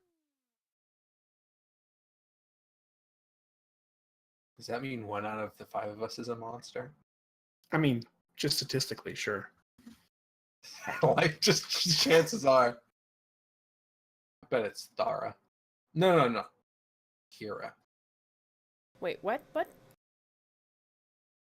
I'm just placing my bets. Which one's a monster? I bet it's Kira. Well, I don't know who Kira is, but Kyra is not a monster. Ha ha ha.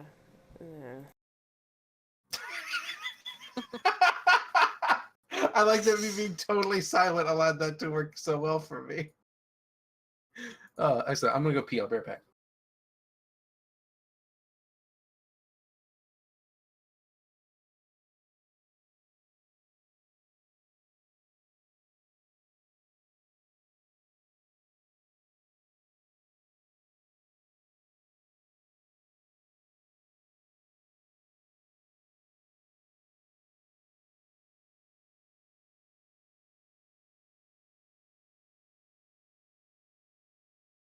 So I know it's gonna be a little.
Jesus Christ, people, like, calm down. Mm. And I kind of like the idea of it being a little more unsure, unless you're doing something like dropping a zone of truth, Mhm. that forces somebody to tell the truth. Like, I mean, Right. I'm okay with erring on the side of not being able to necessarily suss it out from, like a dice roll. Like, I like the fact that it makes it a little more reliant on role playing rather than just a lucky dice roll. Yeah, because I feel like everyone does that for like persuasion, right? Right. I don't think anyone allows people to mind control Well- other PCs with persuasion. Because, I mean, it takes away a degree of, well, not really, I guess it doesn't take away player agency to find out if they're lying, but yeah, like things like that. Like, if it's something that directly affects another PC, unless it's like a magical compulsion that they can't control, Uh-huh. I feel like it should be a little more in the player's hands and less in the dice's hands. Yeah, that is my thinking with this. I mean, for as much as Thara has not been completely honest about some things with the party, like, she's also not a terribly good liar either. Right. And I try to play it that way. Like, sometimes she'll get caught on her words and trip over stuff, and just I'm not going to be like, well, no, because I mean, like, yeah, I mean, obviously, people, if they want to be suspicious, that's totally legit. But I don't think, again, a spell or a class power notwithstanding, another player should be able to go, you are 100% lying, and I know this for a fact. Yeah. Just because that kind of, I don't know, I feel like it kind of corners the role playing in a weird way. Yeah. Yeah, I would agree. So I'm okay with that. But that's just me. I've never found a particularly good way to handle it, Mhm. because usually it's not when everybody can agree that the problem comes up. It's when somebody really needs to like get something through, and you're like, yeah, I know, but we really haven't been against each other up till this point. Nobody's been hiding their stats from one another, so it's cooperative play up until the point, and then all of a sudden it's like, nah.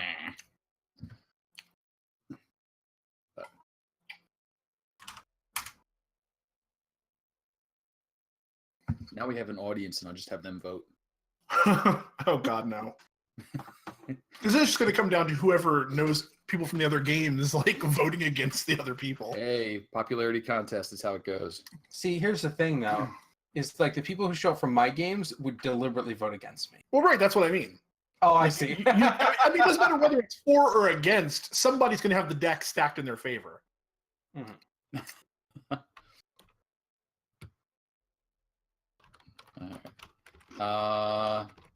Regarding the NPCs for sale, the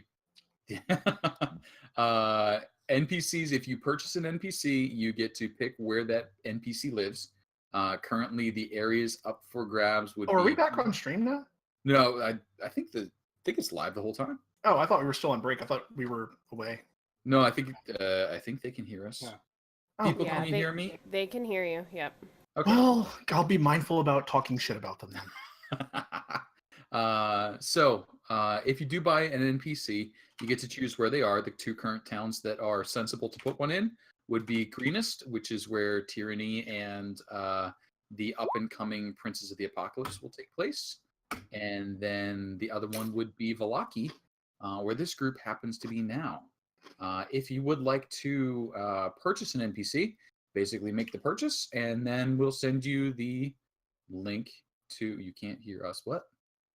Oh, I think they're just giving me trouble. Send you the link. You give me a description of the NPC. NPC is for 1,000 gold or 0 level, and then we go from there. Yeah, he And has enough silver to purchase an NPC also now, so he's going to cause some more trouble. If you would like to cause that sort of trouble, choose where you want it to be. The town of Greenest is currently up for political debate as to who will be controlling it in the future. Will it be the Orphans of the Unwanted Bird? Orphans of the Warren of Unwanted Burdens, or the Entitled, who haven't got their full name yet because they're still being created. But we'll have more info on that one later. For right now, I want to jump back and figure out what the heroes of Vallaki are going to be doing with these torches that they've just been handed while standing in a rainstorm before the wicker sun, which is just large enough to fit 3 small children.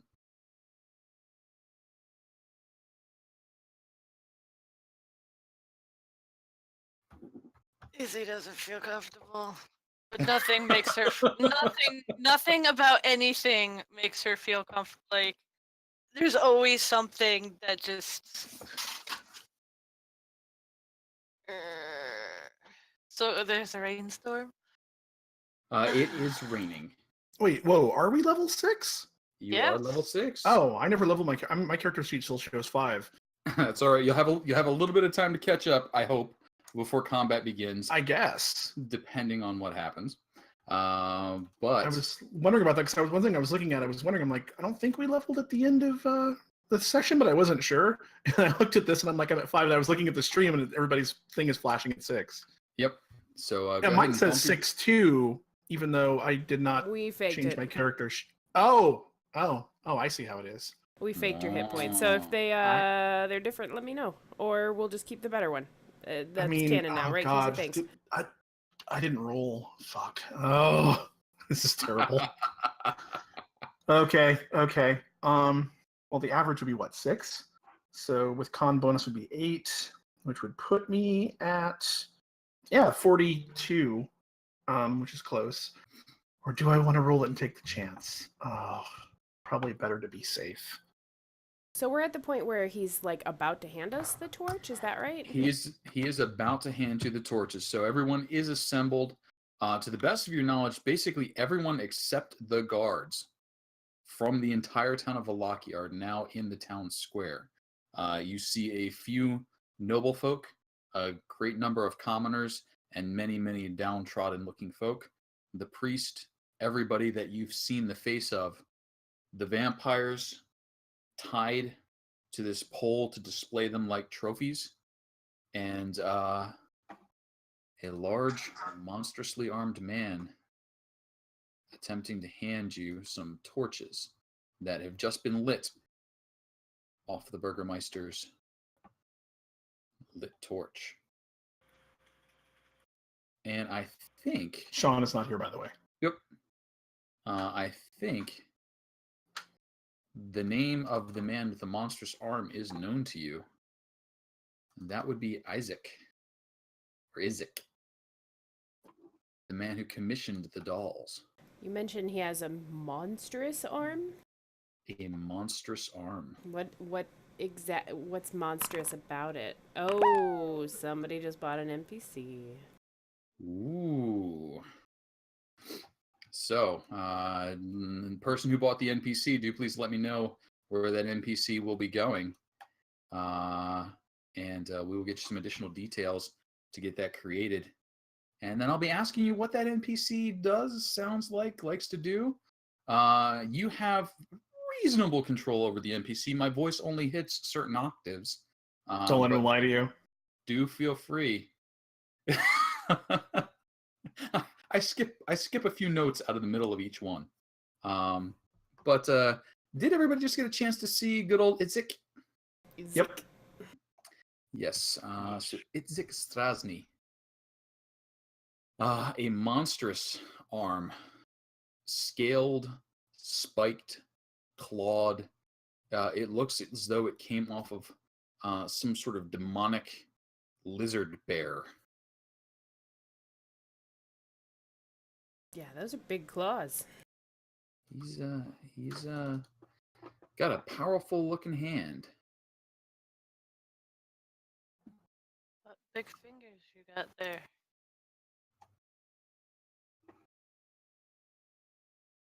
All the better to pick daffodils with, perhaps.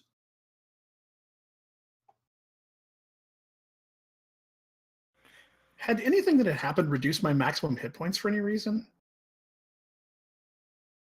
I'm trying to think here because it says my max is 34, and that seems low for 5th level. You might have gotten tagged with a temporary reduction. That's what I was wondering. By the vampires. That makes sense. I Well, because the believe- vampires did. I believe one of them got a bite on you. Okay. Uh-oh. Well, crap. I probably should have noted what my max was somewhere else then. If need be, we can probably back scroll. That's what I'm trying to do right right now. I'm scrolling through the chat. Through the chat or the video and figure that one out. Yeah, we'd have to hit the video. I'm not going to know otherwise. Okay, no problem. But Oh, crap. any other questions about the scene set at the moment?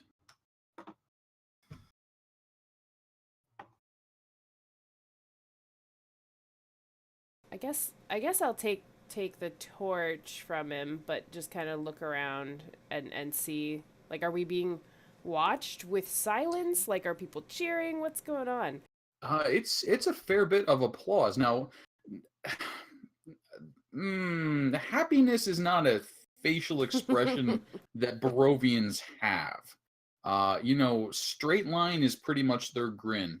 They don't even know how to do a smile comparison. But there seems to be some honest enthusiasm in that demonstrably 9 vampires have been slain that would otherwise have fallen upon the town, and there's the proof right there.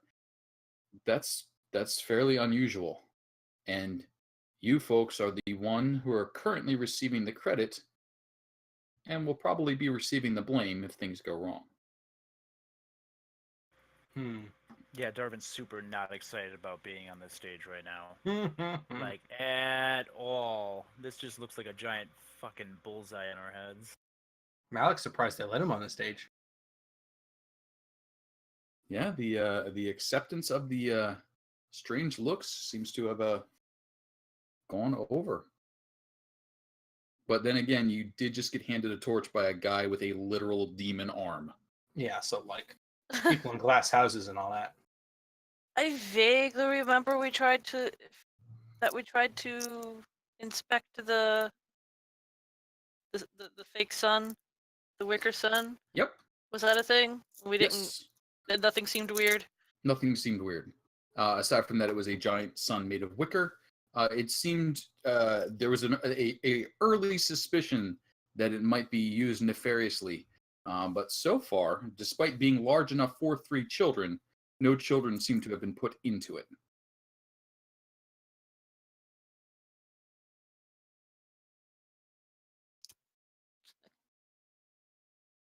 As Itzik continues to pass the torches, is anyone refusing a torch?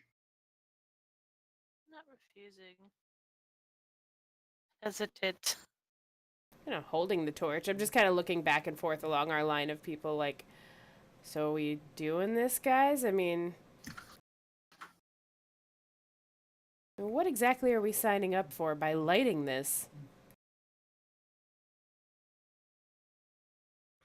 Are you asking that to? Yeah, like, I mean, I'm sure it's not intimate, but he's going down the line of us heroes and handing us torches. So I'll be like, what exactly is this torch symbolic of? Just, wondering. And, why would you bestow such honor on a newcomer to this land? I feel like, your awesome hand is much better at lighting the big sun thing than we would be. Are you going for an insult there? It sounded like a shot. So what's the angle you're projecting that one at? Wait, it sounded like what? It sounded like you took a shot at him. Oh no, I It was trying to sounded like a compliment jab him. to His great hand can hold all these at once. Well, I mean, surely it would be much faster of a ceremony if you were to do it. Why do we get such honor? He kind of gives you this squint eye. He's like, "Meh."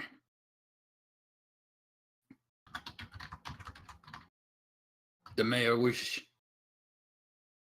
to thank you. You light the sun. It is an honor.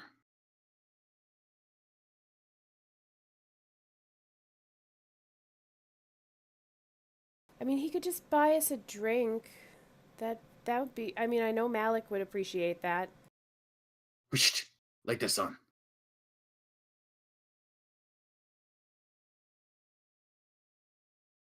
Yeah, at this point, I don't know what's going to happen if we light the sun, but I know what's going to happen if we don't light the sun. Like, there's lots of people staring. There's some expectations. Might be hard around town if we're not doing things, guys.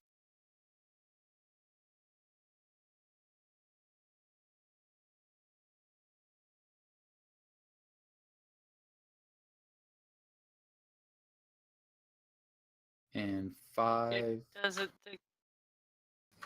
Good. I was gonna say, like, if there's nothing, like, nothing seems weird about the wicker thing. Might as well do it together. Get it over with faster. On 3. Are we still without Sean? Did he get back? Oh, I'm sorry. God damn! He's been muted this whole time. whole time. Like, Malik had nothing to say about Classic. getting a drink? Really? All right, Malik, fine. I've responded to so many things. Oh, I'm so salty right now. Sean's just like, everybody hates me. Nobody wants to talk to me tonight. What does Malik think about lighting the sun thing? Malik thinks we should do it. Well, of course, Darvin had a very good point that if we're up here, we can't back out now. Malik resents your implication that of buying him a drink because the alcohol here is terrible, and he would hate it. That's the Cliff Notes version. It was much better said and way more interesting and witty when I said it the first time, though. We'll take your word on that. Thank you. I'll totally take Malik's word on that. So on that note, was that all together then? Yeah. I mean, Thara took a torch, and she's just kind of looking back and forth at everybody, and she looks a little nervous, but is kind of like, kind of gives like a half shrug, like, meh. If we're all in this together, then at least we're not individually screwed. Okay. As you move to extend the torches, the rain continues to pour down. The wind continues to whip, threatening to blow out the torches. I do need a dexterity check from each of you. The DC is only 5, and 2 of you need to Thanks for pass. letting us know that. Is it a DC is save only 5. or a check? It is a check. All right. You underestimate my power, Casey, with this DC 5. 2 of you need to pass this. Oh, no problem. Malik is the most dexterous one here by far.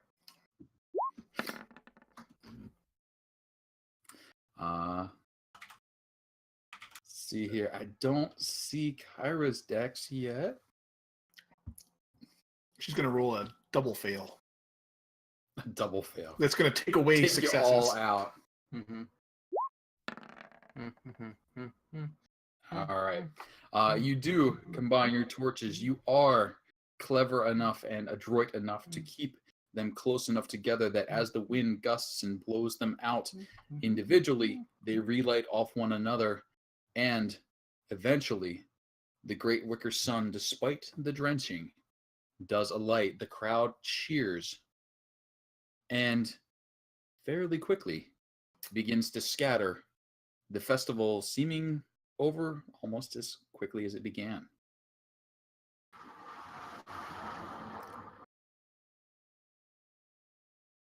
So, were there any reactions once we lit the sun thing? Oh, yes. Cheering, applause, a couple of good jobs. But then it was, it's raining. Let's get out of here. Is it done? Yes. Hopefully there won't be another one for at least a week. Were there any non-positive reactions as we began to do that? Good question. How about a insight or perhaps a perception? You going for gut feel, or are you really eyeing them up?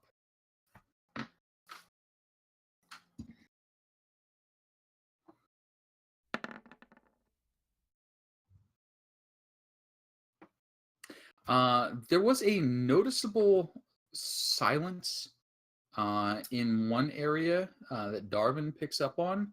that clues him in that not everybody's clapping.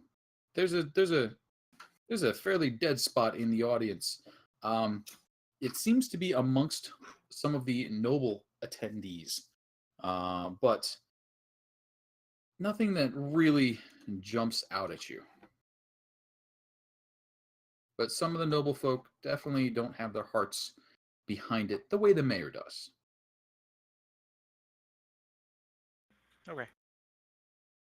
So now what happens? Is the fire like fizzling out in the drizzle?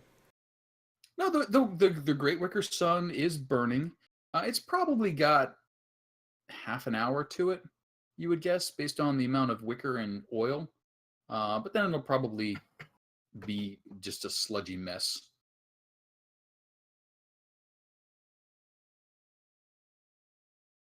Boss, it'll burn. Mayor will come up with another good idea. And the big fellow Isaac gathers the torches back from you, shakes them out in the rain, and puts them away. Gotta conserve those torches. Yeah. This one knows. Malik nods at the other party members like, yeah, I know. And this is the man with the arm, right, who's speaking to us? This is the man with the arm. So, excuse me, Isaac, was it? You?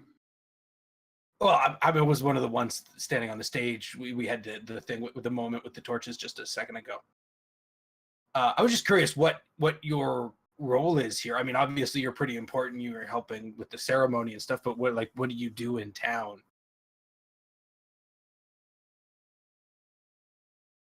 Huh. I am the mayor's strong hand, and he pats his arm. I see. And as strong hand, your job is setting up ceremonies and celebrations? No. I protect this town. I protect the mayor. I do what I do. I see. And if you don't mind me asking, how'd you get the arm?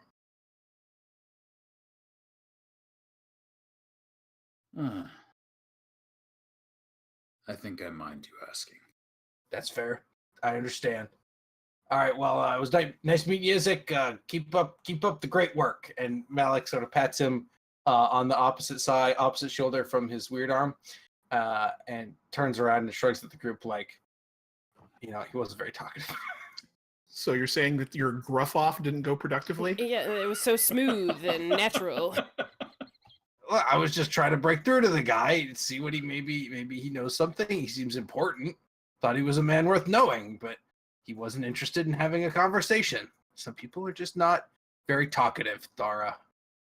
No, really? Never would have guessed. I would assume that we would have relayed the information from the Blinsky shop, the toy shop, about who was commissioning the dolls to the guys, so we would all kind of know that he was, the one, yeah? Mm-hmm. Okay. So, I guess real quick before he would turn around and leave, she'd say, "Hey, I'm sorry. So you're the right hand to the mayor?" And he turns and looks back at you, and do me a favor and give me a straight up charisma roll. Wrong computer. Hold on.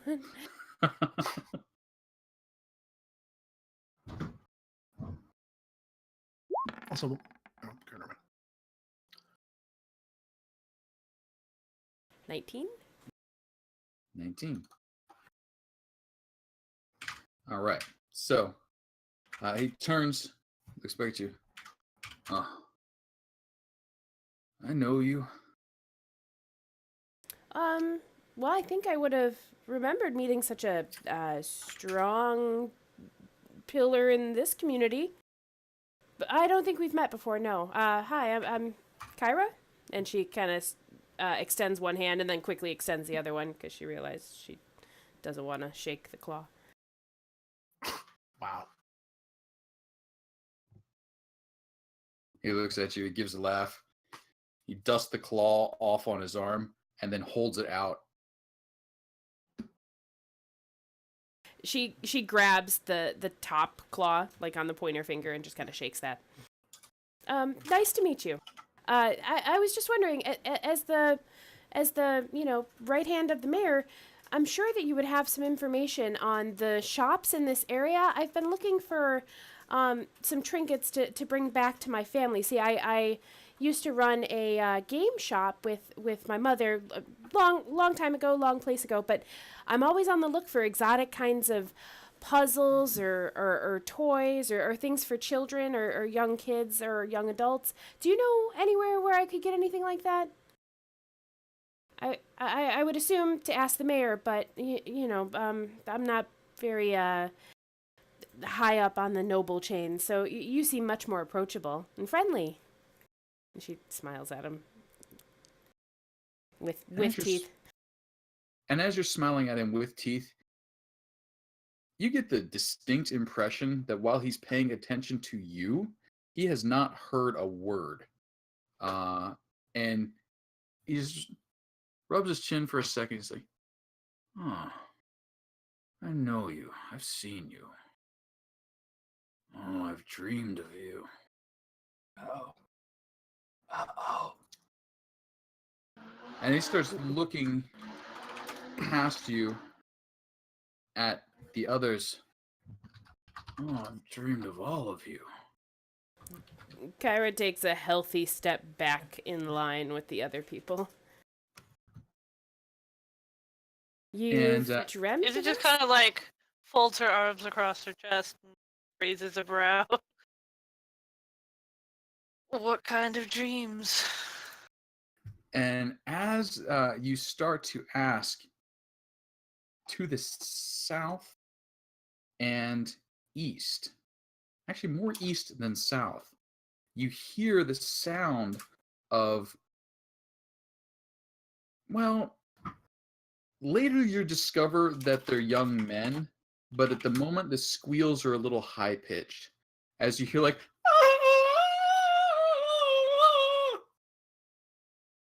and it gets louder and louder, and it seems to multiply as many people start yelling and screaming and crying out. And as they run past you, you hear them exclaiming, "It's a giant cat! It's huge! It's made of metal! It's a metal cat! I don't know! Get away!" And the citizens are just scattering. Those few that had remained to see what's sort of a festival just abandon it and dash. I mean, giant cat. Giant cat. Guys, we have to go see this cat. It sounds really awesome. Metal? Yeah, imagine it. Giant metal cat. And looking to the east, Malik, if you wish to try and see a giant metal cat, please roll me a perception Oh, check. I would love to see a giant metal cat. I don't know why I have advantage. That's a 4. I apologize. It's not a 21.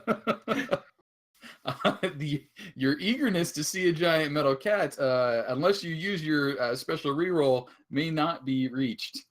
No, that's a not pretty- for the giant metal cat. Not That's for a pretty important role, though. Okay. it is really So is anyone else interested in heading towards what everyone else is running away from? I mean, Might as well Yeah. take a look at it. amble that way. It's more interesting than this festival ended up being. right. When was the last time any of us have seen a giant metal cat? I mean, I would say never. It's been at least since Tuesday.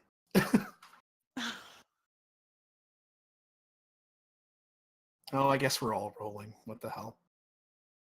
I mean, we did just get dubbed the heroes of Vallaki. Yeah, I don't see the in a cat very either. monotone and sad voice. So Thara and Malik are trying to push each other out of the way to see the giant cat. So Good therefore, lord. Oh my god, that's a huge cat. It's maybe not quite that large. It's that's maybe a not troublingly that's a it's troublingly not big cat. kaiju sized. Maybe not quite that big. Let's dial that back. Scale to it down scale a here. little bit.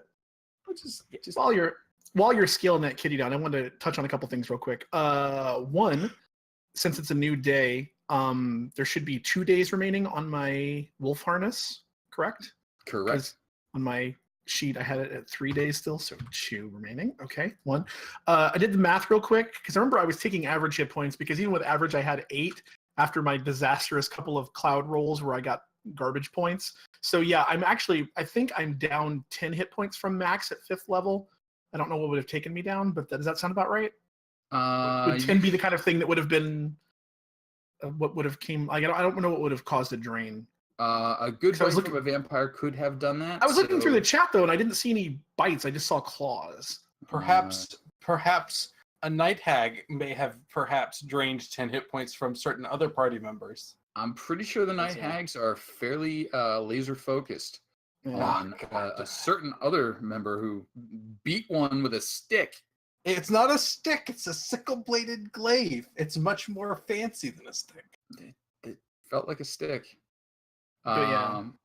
But yes, if you go ahead and go ahead and restore yourself. Okay, so as- 44 would be 5th, but then I got to go to 6th. So I'll just take the average for that too.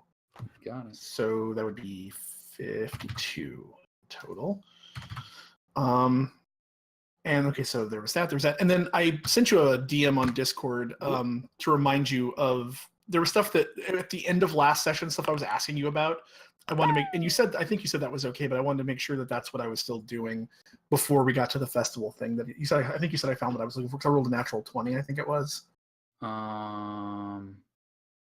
Yes. Scrolling, but yeah, the 20 religion check I think was what that was for. Okay, so I explained the reasons for why I'm doing that. Yes. Yep. Okay, just want to make sure. So then I'll go ahead and put that in. You got it. Okay. Cool. But more pressing at the moment, Darvin and Izzy notice a rather large kitty coming down the street. It pursues villagers for a few feet. It seems like it wants to look and snuff and listen to them for a moment, but then it moves on. So it's sort of darting back and forth like an enormous cat in a room full of mice looking for the tastiest one. It is huge. It is bestial in a way that most people have never seen. It is a saber-toothed tiger. Not even a dire creature twisted by evil, just an enormous creature. And it is wearing armor. Oh, those stupid villagers. God dang it. I got so excited. So it's actually like a living thing, not a It is a construct. living, armored, saber-toothed tiger coming down the street towards you. Well, let's kill it. I mean, it's not attacking anything, right? It has not attacked anything yet, but for reasons unknown, An initiative tracker is let's coming go up. ahead and bring up the initiative tracker and ask people to go ahead and toss yourself onto it. And one of the people that's going to get on here is Nat 20. Good start. No one could beat that. It's literally impossible. I am not sure that that is true, Okay, but so- we'll let it Can we stand get a, until such time. Can we get a token for Wolfie Butt on the map?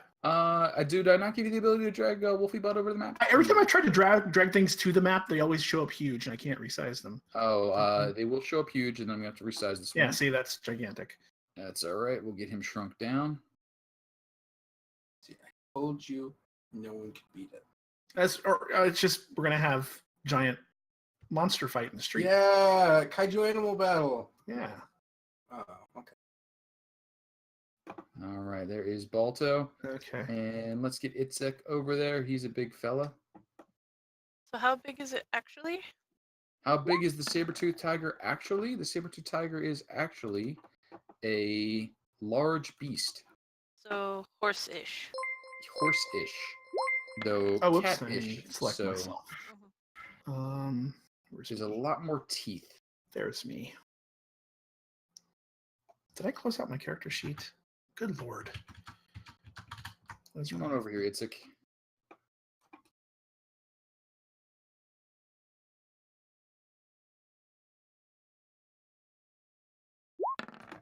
Let's shrink you down. All right, so 11. And I'm happy to report that based on the initial rolls, the players will be doing well. But let's see how that pans out. Kyra, I think because of the alphabet, you're set to go first. Are you deferring to Malik, or are you going to stomp on his only chance to go first?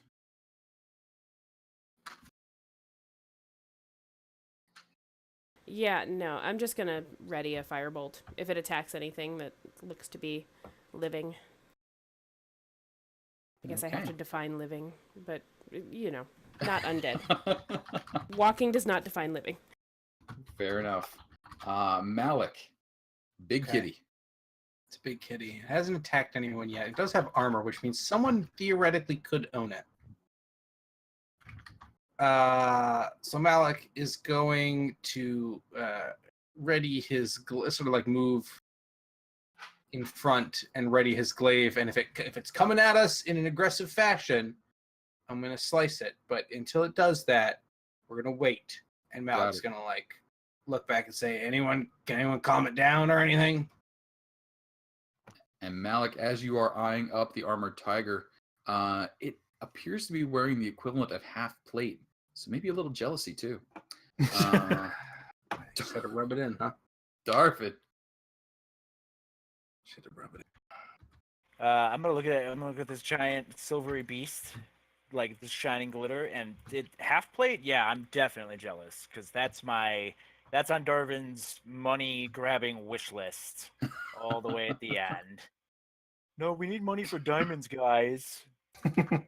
And with that, I'm gonna give Thara a pat on the shoulder, and I'm gonna say, I think this one's going to you, buddy, and then I'll eventually manage to cast guidance.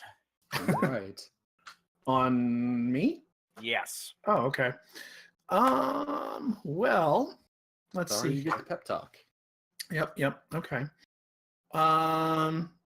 So I guess my response in the situation would be to probably kind of like. So has it even noticed us, or is it just like looking, like over the tops of?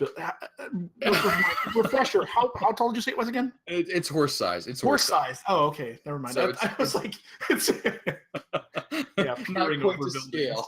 Fair enough. Okay, horse size is fine. That's good. I mean, yeah. So I'll probably approach and I'll, at first, tentatively, speak to it in common, see if there's any sort of a reaction, and if there's not, then I'll drop a speak with animals. So be like, hello, hi, and I'll kind of like wave over my head to try to get its attention. Okay. What are you trying to? It obviously is not responding to common like it speaks common. Okay. Then I'll drop speak with animals. That's a definite thing. Okay. And what are you trying to say? Like, hello, hi friend. Can we help you with something? So now it switched from that to like she's like meowing and making weird cat-like noises.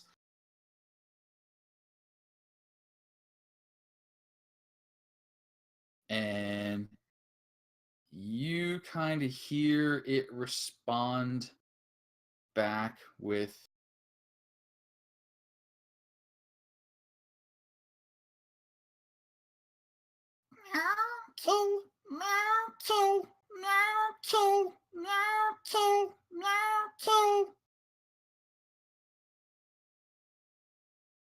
What?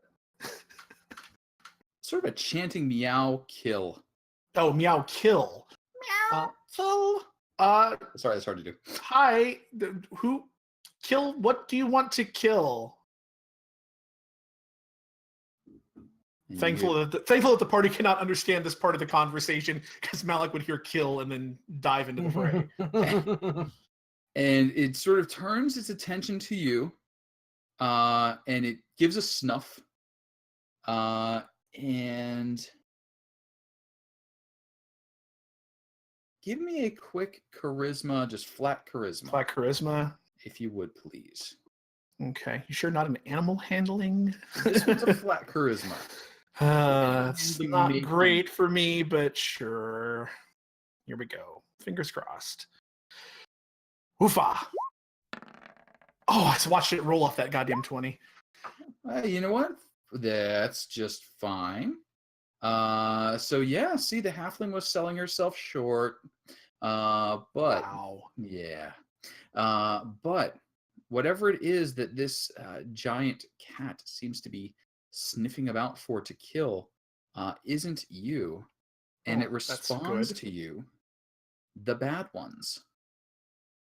What bad ones? Where are they? What did they do? And it sort of eyes you. I mean, I know we're limited based on like its degree of, intelligence. And it repeats it, and the way it's using the idea, the way it's communicating it to you, the bad ones to it are a type of animal. Like it would say rabbit or deer. Right. The bad ones is a thing. Oh. There's no more descriptor to it other than, if it was hunting deer, it would say deer, and you say, what's a deer? And it would say it's a deer. Right. Because, frame of reference is limited. Well, I mean, the positive sign is that it's not going through town murdering people left and right. So that's at least, we assume that it's not on like a murderous rampage. But the downside of that is if what it's looking for is in town, the townsfolk aren't going to take too kindly to this thing being here, and I might get a torches and pitchfork mob going pretty soon. Is the bad one in town? And on that one, I think we're going to run out of your conversation time. Any additional movement as you start to try and engage it a little bit more? I'll let Balto know to kind of hang back a bit, but that's irrelevant. All right, so we'll kick over to see Izzy. Is there anything Izzy would like to be doing? She is going to hold her action for now. Mm-hmm. Like she's watching this go on, but things haven't gone well for them. So if it attacks her or anyone else, she will go after it. All right. And is Balto doing anything? No, he's just holding. All right. And that brings up the man with the monstrous arm. Itzik looks between you all and goes, "What are you waiting for? Kill it!" And then, saying that, I will like shoot him a withering glance over my shoulder. He doesn't probably wither. I know, but like basically a nonverbal "shut the fuck up." But let's go ahead and give me an intimidation to see if you actually. Oh yeah, that's gonna go real well. All right. Yeah, that's about what I figured. That's not bad. It's not good either. It's not bad. But it's it's a contest of wills. Not gonna be enough to stop him. Is there anything you'd like to say or use before he does what? I mean, if I get a chance to say anything, I'll be like, if I see him like, fingering his weapon or getting ready to like, he's like, what are we waiting for? And yeah, my response to that would be, we helped you with your festival. You owe us one thing. Don't move.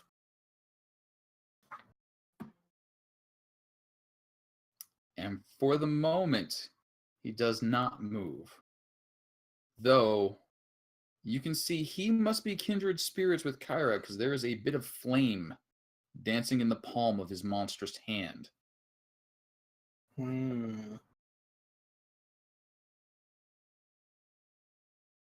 The tiger continues to move through the streets, basically drawing up right next to you, though it seems to be ignoring you now, Thara. Mm-hmm. The others start getting the looks and the sniffs as you can hear it chanting, as you can hear it deciding each one of them in turn It's not the bad person. is not the bad ones.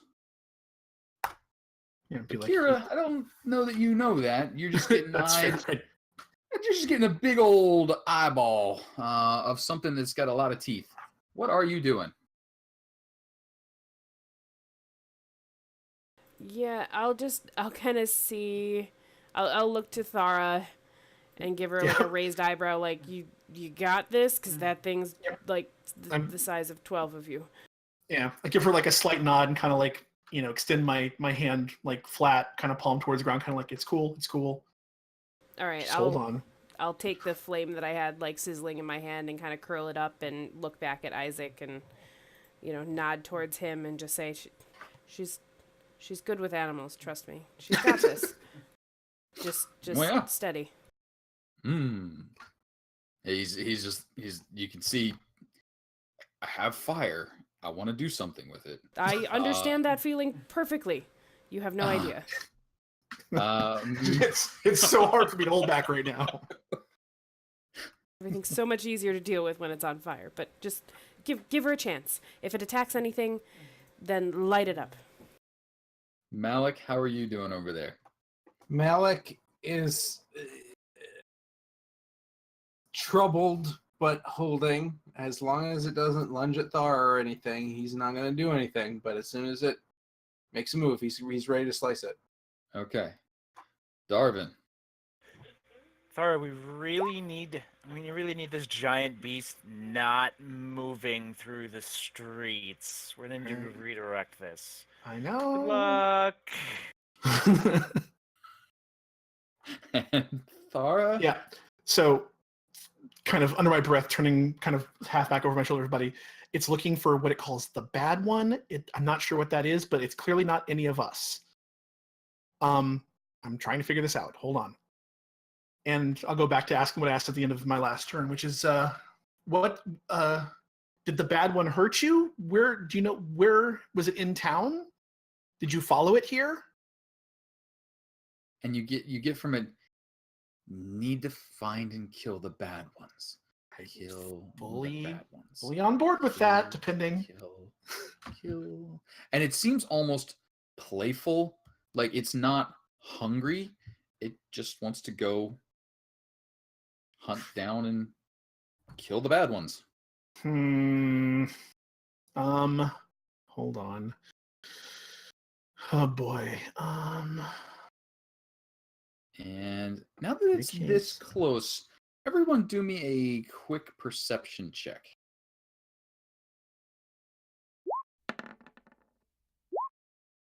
Oh my god. Just rolling all the garbage tonight.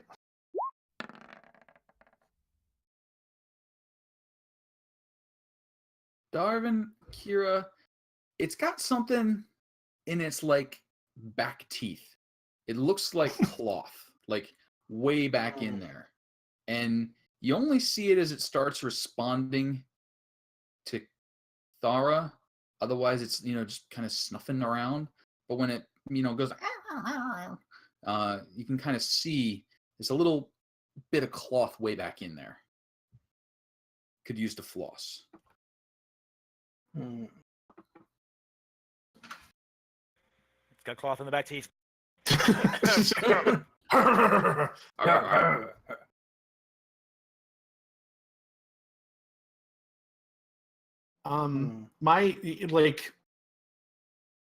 My response to everybody then, if it's not responding and it's continuing on with this, is that just a quick idea, and you don't have to go with this, but I think it might be a possibility. Maybe we just escort this thing through town and see what it's looking for, and then we find it, and then we help it kill it if it's bad, and if not, then we kill this. Show of hands? And she puts hers up. Do you think you can get it to follow you? It's looking for something. We need to follow it. All right, if that's what you think. Haziel slowly, hesitantly put her hand up, kind of looking at everyone else.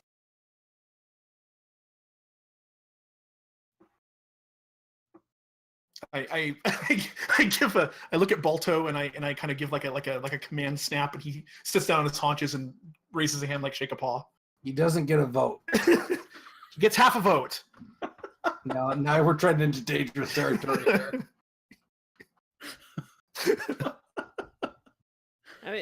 We're not. I mean, we just lit the torch and became heroes of the town. Now we're going to walk a giant, deadly cat through town, hoping that it doesn't kill town people. If it tries to hurt townsfolk that aren't obviously bad, then we take care of things. Well, obviously, what if bad it's is very vague to this group. Hence, the old lady with the pies. Is this the time to bring that up? I'm just saying. Really, right now? Well, there's a giant cat here right now. I just thought before we take it for a walk, and it hasn't killed anybody in town yet. It just got here, as far as I know. Maybe it's been lurking in the woods. I don't know. I'm just saying it's a risk. Well, based on how far we are into town, it's come through town at least a little bit. Hasn't hurt anybody yet.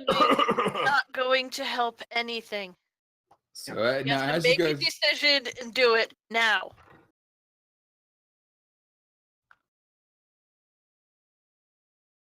Oh boy.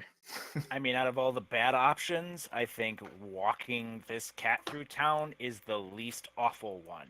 Yeah, I if we're think with I'd it, say if that. we're with it, the townsfolk aren't going to try to theoretically descend on it en masse. And it's a good show of force. Yeah, Makes people afraid of us. Yeah, you know.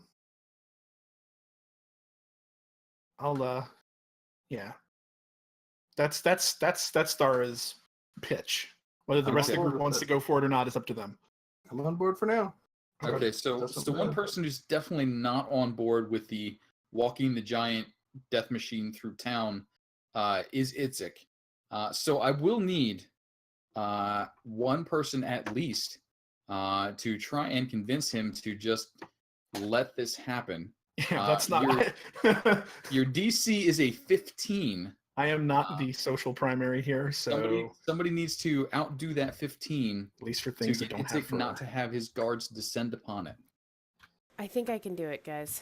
I'm sure you can. We believe in you. I speak his fire language, but I myself am not entirely on board, so this role should be interesting. Unless, Malik, you want to try. You're awfully charming. Wow. Yeah, I appreciate that. Yeah. So what's it going to be? Is it going to be the gruff brother bond or the firebug bond? No, you did it. You actually got him to talk about his arm thing. I didn't get that, so you should do it. So a woman of his dreams asks him what to do.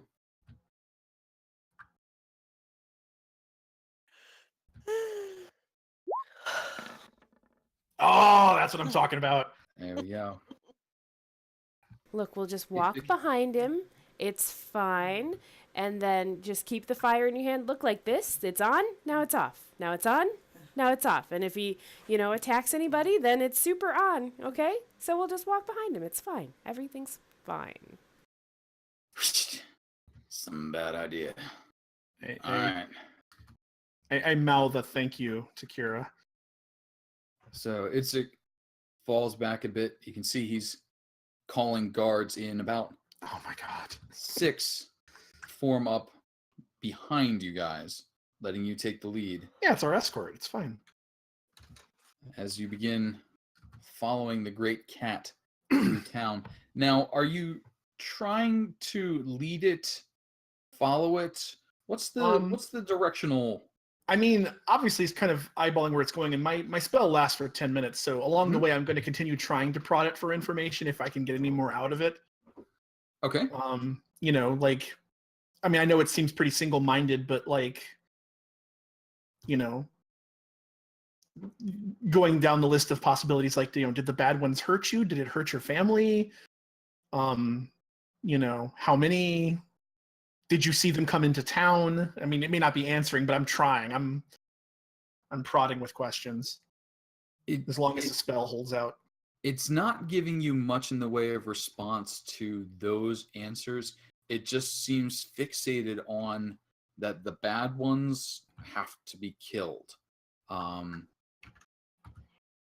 of the way that See, I feel like Ed and Malik would get along, Yeah. But the tiger steadily leads you in a westerly direction through town. Okay. Eventually heading to the gate of town itself. The west side gate? The west side gate. So as if we're heading towards the Vistani camp? As if you were heading towards the Vistani camp. Good deduction. Well, that's fun. See, and then we got as we get to the gate, turn around to him and be like, "See, nobody got hurt. It's fine." Did we ever ask, like, where it lives? I mean, I don't know if I mentioned that question specifically, but I did. If it hurt you, or I don't know if I mentioned family. I don't know. Family, it doesn't seem to have a concept of. It seems to think it is the only it that there is. Okay, fair enough. So that's a little wrong. So obviously it was raised by things that were not it. And as for where it lives, somewhere small and noisy. Okay. Small and noisy. I mean, any bits of information I glean from it, I'll relay to the rest of the group so that we're all on the same page here. So on that one, let's have what do we call that? An investigation, maybe, from you.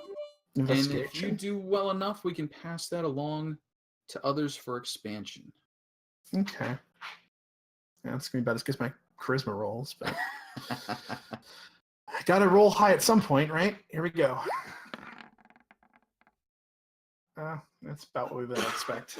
Yeah, it may be just the language barrier, or maybe it's asking the wrong questions, but it just doesn't seem to have enough of a reference point to the world around it. Right. To give you any good answers. You would say this animal's definitely been raised by humanoids, and they've been training it. And well, I mean, it's armored. I would think. Yeah, exactly. At some point, this has been.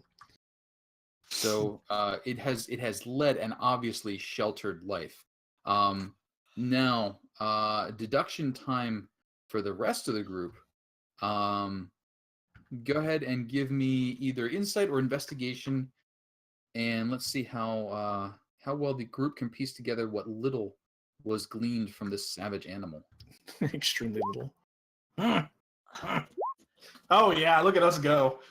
I was wondering if there was like a way to tell the make of the armor. I mean, like, you obviously don't see cats in armor, but you could absolutely kind of armor. Absolutely could. So if you want to do a perception... Oh wait, was it investigation and not insight, or insight, not investigation? Insight or investigation. Oh, I thought you said just investigation. I would have definitely rolled insight because I have better rolls on that.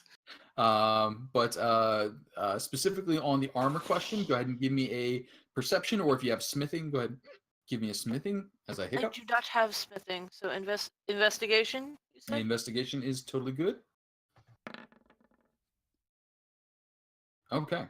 The armor shows influence of human and elven design. It is obviously well made and far beyond the let's politely call it stuff that you've seen the Barovian workforce put out. So this was most likely made in lands beyond the borders of Barovia. Something. Oh, go ahead. Yep. Kyra, you're very quickly knocking down, just by gut feel, this animal has to have been transported here in something small and loud and rattly. It can't be too big or it wouldn't make it here. So that's narrowing you down to wagons or carts. Or I guess a box on a wagon or a cart. But it can't have been from anywhere around here. Okay.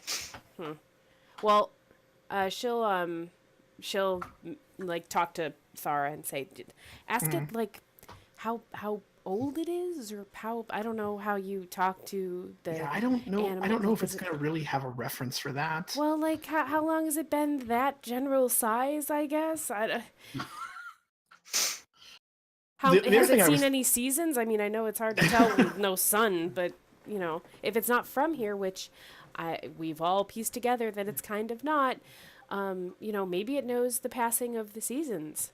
Animals are in touch with nature and stuff, right? I kind of let my arms kind of droop it and cock my head to the side and give her kind of like a come on look. But then I'm just like, okay, sure. And Thara, go ahead and give me a nature check if you would. Well, that was going to be my next question. I just realized because like my primary favorite enemy is beasts, and I'm like, this would count as a beast, yes? It's not like Sure a would. monstrosity. Would I know anything? I mean, obviously this land is its own little weird, fucked up ecosystem. Would I know anything as far as like back in Faerun, like where these things would be from, or where if they live in certain places, or? Sure, go ahead and give me a nature check on that one. All right. And I think you get advantage. Oh yeah, no, you're right. I think so because it's a favorite enemy. That's It right. is a beastie. So give me that other nature check. That's better. That's better. You guys are having a little bit of a rough time here. Yeah. So this is a fairly young creature. Okay. Comparing it to other lions and other animals, it has some of the signs of youth about it. And part of that is the sense you get from it that it is playfully just ready to go kill something in a joyous, hey, it's my turn to go kill stuff kind of way. Right. Whereas compared to a more serious predator or hunting for food. Right. But it is heading out of town away to the west. It being young, places it could have come from, anywhere really. Barovia seems to be able to cause problems wherever it goes. Sure. Certainly not in this area where it is cold and wet. Yeah. And Okay. damp. This is more of a warm weather beastie. This is not. Well, quite a I guess warm it's. weather, So when I say saber-tooth tiger, I'm thinking like, but not like I'm not thinking something like a puma or a mountain lion, something that's like, temperate regions. Yeah, not this area though. Okay. So if it's pretty young, it's been pretty big most of its life. So it wouldn't be like a box in somebody's house. It would have to be like kept in some sort of vehicle. What vehicles have we seen besides Vistani stuff? I mean, I feel like that's about it, right? Yeah, really. Carts.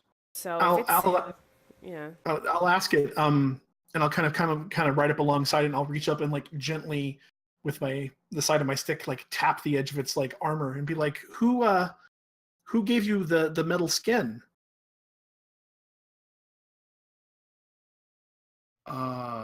It doesn't have a way to. It gives you a sort of the food. Put the metal armor on him. Right. Okay. So wherever he is getting food from. Yeah, it's not a clear, because its whole world, it seems, was the box. Right. And I'll point that out. I'm like, I forgot to mention that. Yeah, it's kind of young. It's like trying to reason with a toddler. It doesn't have a lot of frame of reference for the world at large, and it seems like it was probably kept confined.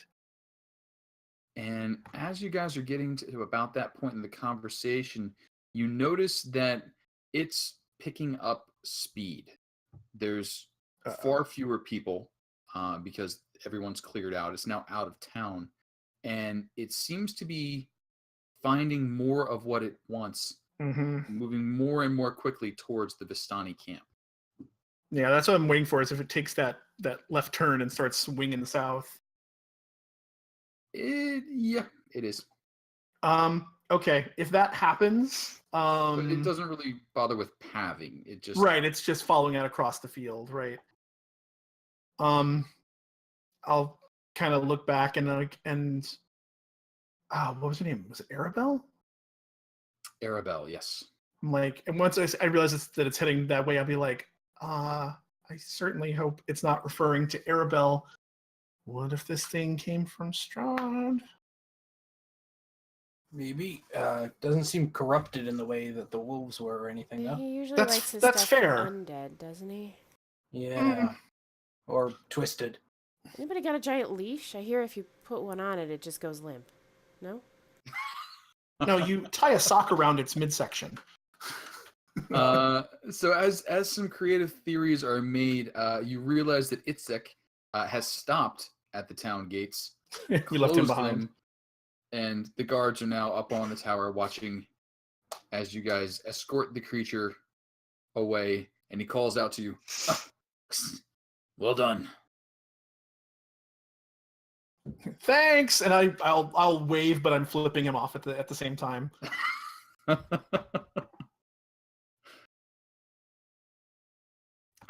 So Well, As if something goes bad at the Vistani camp, and that is where it's going to try to hurt somebody, at the very least we'll have backup there. Should I ride ahead and warn them, or would that be? Wait, back up there. I mean, we returned his daughter, but... Right, but I mean, if we lead a monster in that's coming to try to kill somebody, possibly her or someone else, like they're going to think we brought hell down on their camp. Yeah, that's a good point.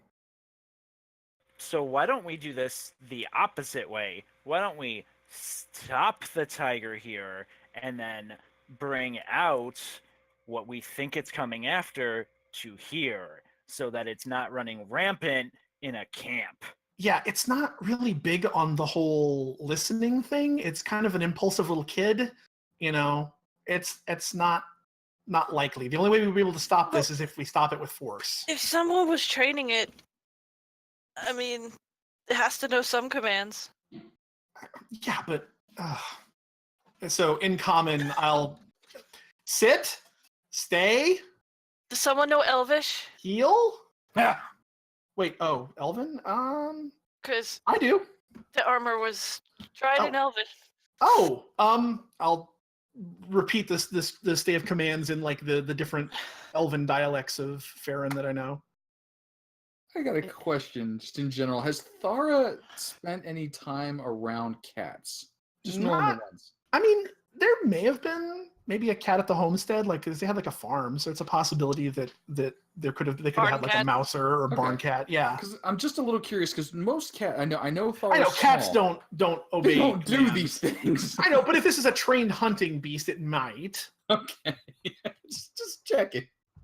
Just so you know what you're up against, as I We're, say. we're go ahead and basically roll me cycling animal through handling. every option we have as we're running out of time as it heads towards the camp. Well, Just so you know what you're up against when I say roll. Go ahead and roll me an animal handling. All right, yeah. Understanding that cats everywhere Oh, I are know. watching this intently. Dude, I was gonna say I've owned plenty of cats. I know. Okay, because they're like, this DC better be ridiculous right now.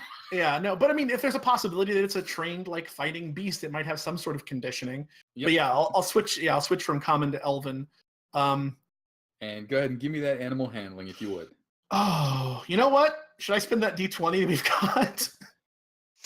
Oh wait, did you get a reroll or an inspiration? If it's a I reroll, you can use it even don't after the know. fact. Casey, you have a reroll. I'm sure. I tried to message you. I don't know if you saw it. Casey had a reroll. I feel like Oh, I Malik had a reroll, but wasn't there like a Malik- generic one too? Malik has 2 rerolls. Oh, they gave That you was- two. yeah. Okay, okay. Before the great injustice I suffered at the hands of Hold on. Let Casey. me see how much silver I have. While I mean, he's I could doing- gift you one, right? Yeah. I've got 660. How much is a reroll? 150, I believe. 350, 150? A reroll is cheap because you have to take the reroll. Oh, you But- have to take. But the reroll, inspiration, I yes. think, is 300. So is it just what? Oh, Joe gave one. Oh, Joe's on it. Oh, Joe. well, that's a re. Okay, thank you. All right, here we go. If I need it, I might not need it. And every time Joe spends silver, it gets a little better odds for tyranny. And an All right, angel here we gets go. his wings. Dun dun dun. Here comes the first non-rerolled version. Animal handling, you said. Yep. 15's not too bad. 15's not too bad, but are you going to enough? risk upping that? That one's now you don't know. I have to take the reroll if I do it. If you reroll, you take it. So Ooh, do I want to risk it for the biscuit, guys? I think you do because I don't think a 15 is going to be enough. Yeah, so- probably not. All right. I mean, I do have a +6, so because I rolled a So- 9 on that. Right, so that's below average. Yeah, that's below average. All right, I'm gonna take that reroll. Here we go.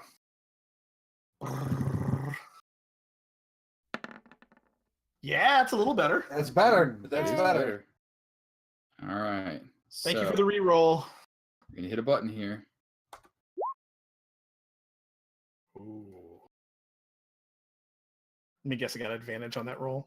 And I'm gonna ask a very important question. Oh boy.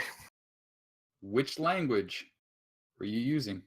Well, after Izzy said that the armor was Elven, I said I switched to Elven. Okay. The enormous cat pauses Ooh. and looks back at you. Which word was that caused it? Was it stay, sit, heal? Like, You get the impression it was sort of all of them. okay, I just And that activated.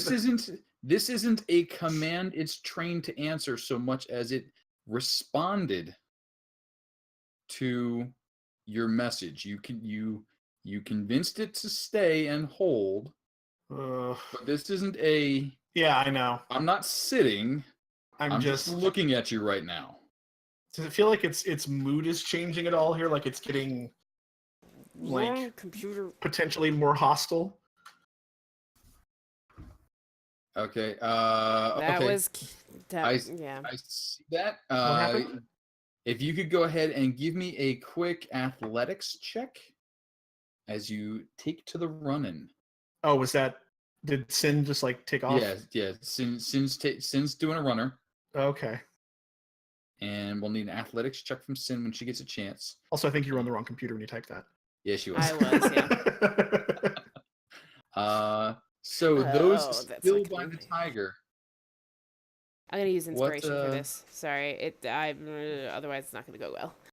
Okay.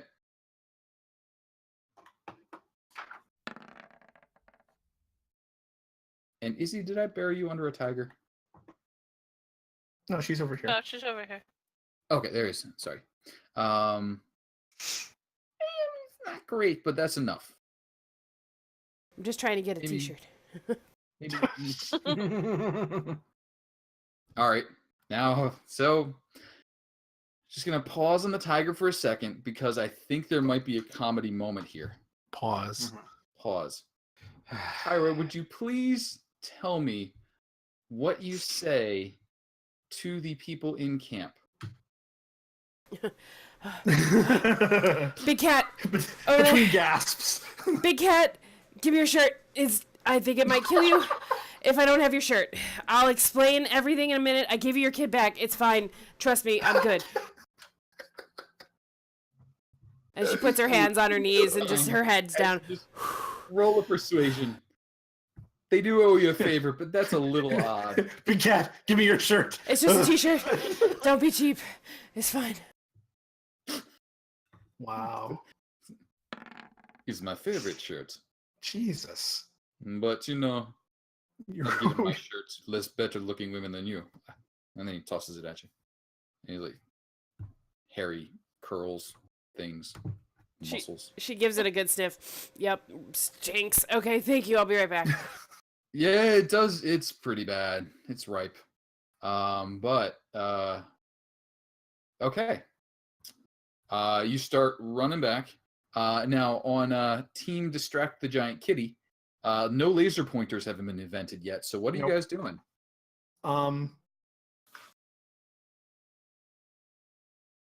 I don't know. Like if it's sitting and it's stopped for a moment, I'll try to see if I can maybe distract it. Like go up to it and try to see if it's amenable to being touched and scritches. And I know with cats though that's very hit and miss. You got to avoid those. It's like this square inch is perfectly fine. The next square inch is death.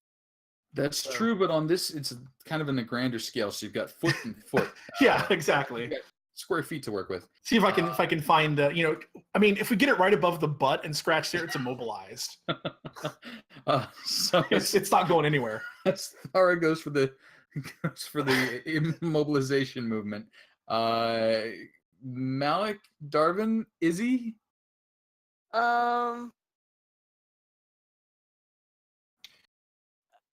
So you could try to offer it some like dry meat out of the rations or Oh, something. that's definitely a good plan because I don't think I had She's probably pulling like I don't know, like a Tomatoes. chicken leg out of her like armor from somewhere, and just All right. slowly sounds try right, to. Please don't take my hand. Just like, It's try to it's offer. it's okay with the offering of food. That's cool. It's a little dubious as to the smell of the food, but after sorting out the smell of the food from the smell of you, it does take the bite. Smells like dwarf. It's kind of an earthy smell. Malik, anything you got going on there? I don't want to try to force it. And Malik doesn't really have any way to get it to do what he wants. Which is die. Well, no, Malik doesn't want to kill it just out of hand, but it does short of grabbing a hold of it and physically restraining it, which I don't think we want to do. If we Malik got is, it to stop for a bit and we can distract it with scritches and chicken. That's could also. Did we notice Casey. that Kira disappeared, or I think Malik just realized something he said, but go ahead. Casey. Yeah, This is a giant cat, right? this is a giant cat. Battle cat. Cats do love some head scratches. Cats sometimes love head scratches. yeah, it depends on the cat. Could Malik attempt to distract it with pets while we wait for Kira to return Okay. and give us by some time? So you're joining in on the Thara distraction technique. Yes. Malik going for head scritches, Thara going for butt scritches. Mhm. Wow. As Izzy tries to offer up a chicken wing, and Darvin, what have you got going on over there?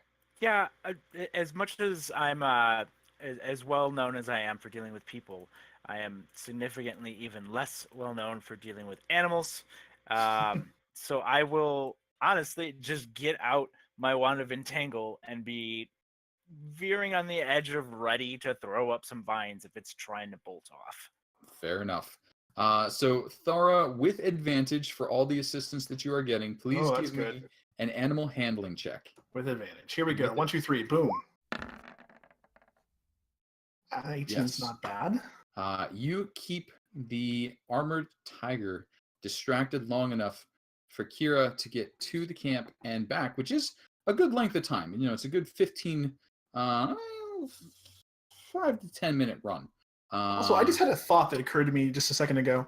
Mhm. If this thing came into town via like the gate, why did they not close the gates if they saw it coming? Slack ass gate guards, man. That is an excellent question. Well, if it was on some kind of wagon, it would be not open, Well, right? I mean, So if it escaped from the wagon in town, but nobody seemed to know where it was coming from. They were just like As- giant metal cats. I like As Kira's hang on.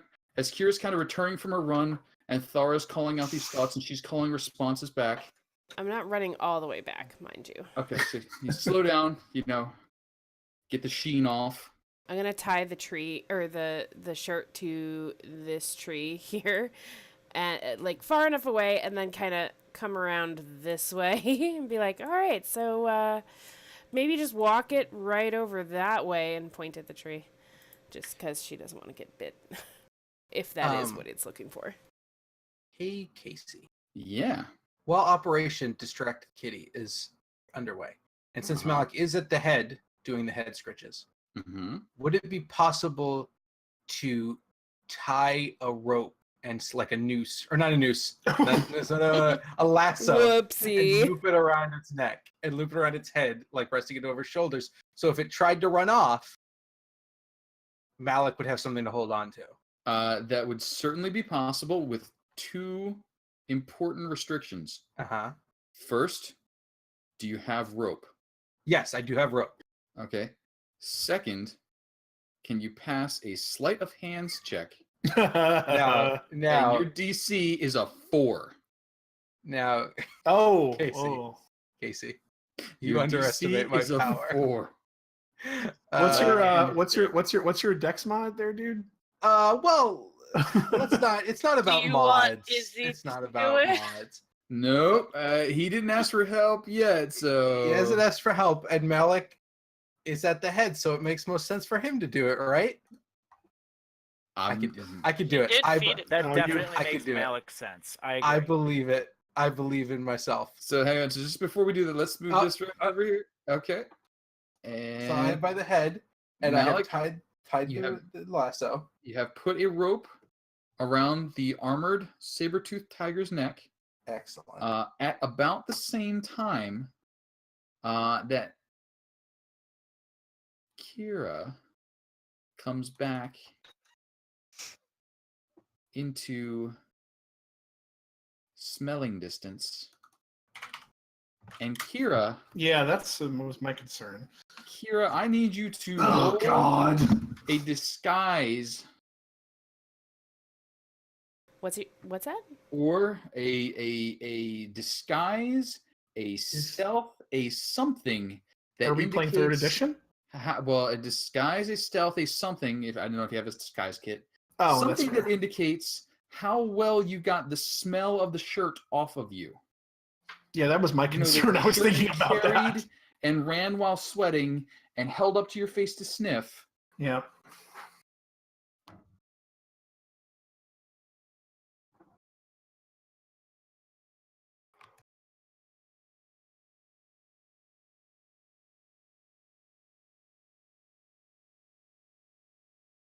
All right. And I'm sorry, what were the options? So anything that you can reasonably tell me assist you in getting a smell off of you, masking or disguising that smell. And your DC is only a 7. Okay. Because it Perhaps, smells bad, people. And Thara hears it happily chanting kill. And it's either you or a tree right now. And the tree doesn't do stealth. And the tree's just a tree.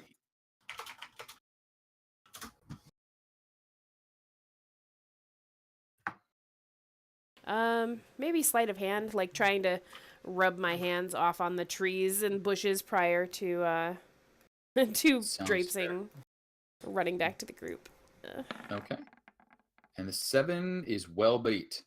The cat launches towards the tree. Malik, you've got a rope that's going to run at a length really fast. Mm-hmm. Are you letting it go or are you hanging on?